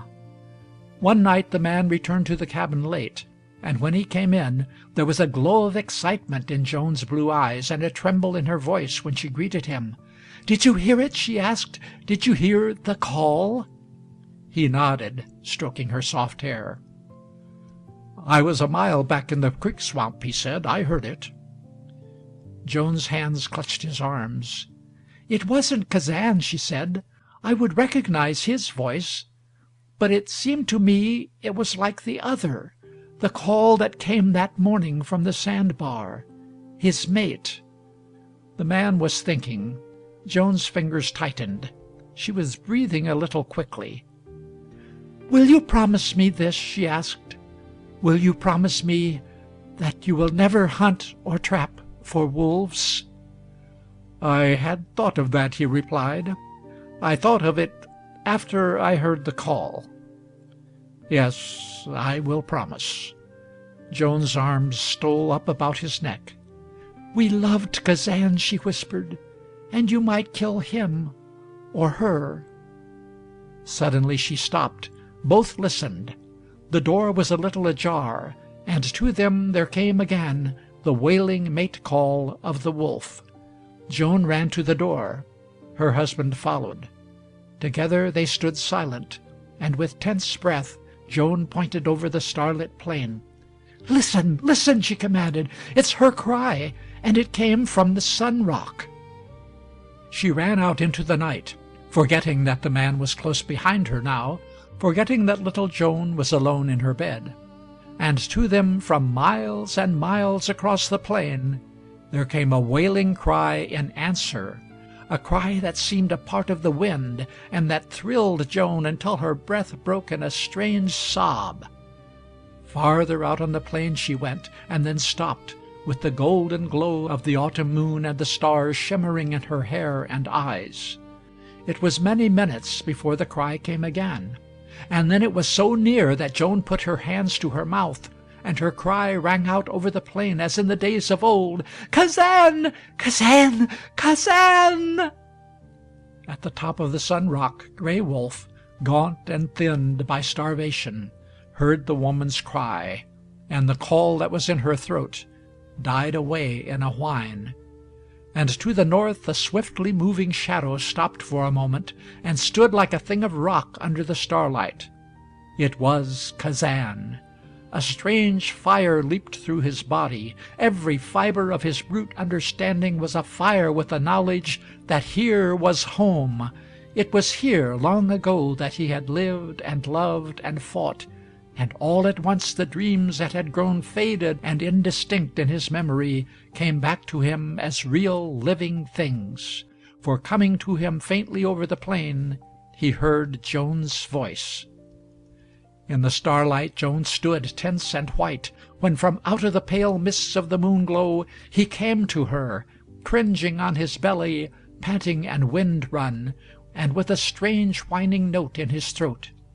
And as Joan went to him, her arms reaching out, her lips sobbing his name over and over again, the man stood and looked down upon them with the wonder of a new and greater understanding in his face. He had no fear of the wolf-dog now, and as Joan's arms hugged Kazan's great shaggy head up to her, he heard the whining, gasping joy of the beast and the sobbing, whispering voice of the girl, and with tensely gripped hands he faced the Sun Rock. "My God," he breathed, "I believe it's so." As if in response to the thought in his mind, there came once more across the plain Gray Wolf's mate-seeking cry of grief and of loneliness. Swiftly, as though struck by a lash, Kazan was on his feet, oblivious of Joan's touch, of her voice, of the presence of the man. In another instant he was gone, and Joan flung herself against her husband's breast, and almost fiercely took his face between her two hands. "Now do you believe," she cried pantingly, "now do you believe in the God of my world, the God I have lived with, the God that gives souls to the wild things, the God that has brought us all together once more, home?" His arms closed gently about her. "I believe, my Joan," he whispered. "And you understand now what it means? Thou shalt not kill?" "Except that it brings us life, yes, I understand," he replied. Her warm, soft hands stroked his face. Her blue eyes, filled with the glory of the stars, looked up into his. "Kazan and she, you and I, and the baby. Are you sorry that we came back?" she asked. So close he drew her against his breast that she did not hear the words he whispered in the soft warmth of her hair. And after that, for many hours, they sat in the starlight in front of the cabin door. But they did not hear again that lonely cry from the Sun Rock. Joan and her husband understood. "He'll visit us again tomorrow," the man said at last. "Come, Joan, let us go to bed." Together they entered the cabin. And that night, side by side, Kazan and Gray Wolf hunted again in the moonlit plain. End of chapter 27, and also end of the book Kazan by James Oliver Curwood. Recording by Leonard Wilson of Springfield, Ohio.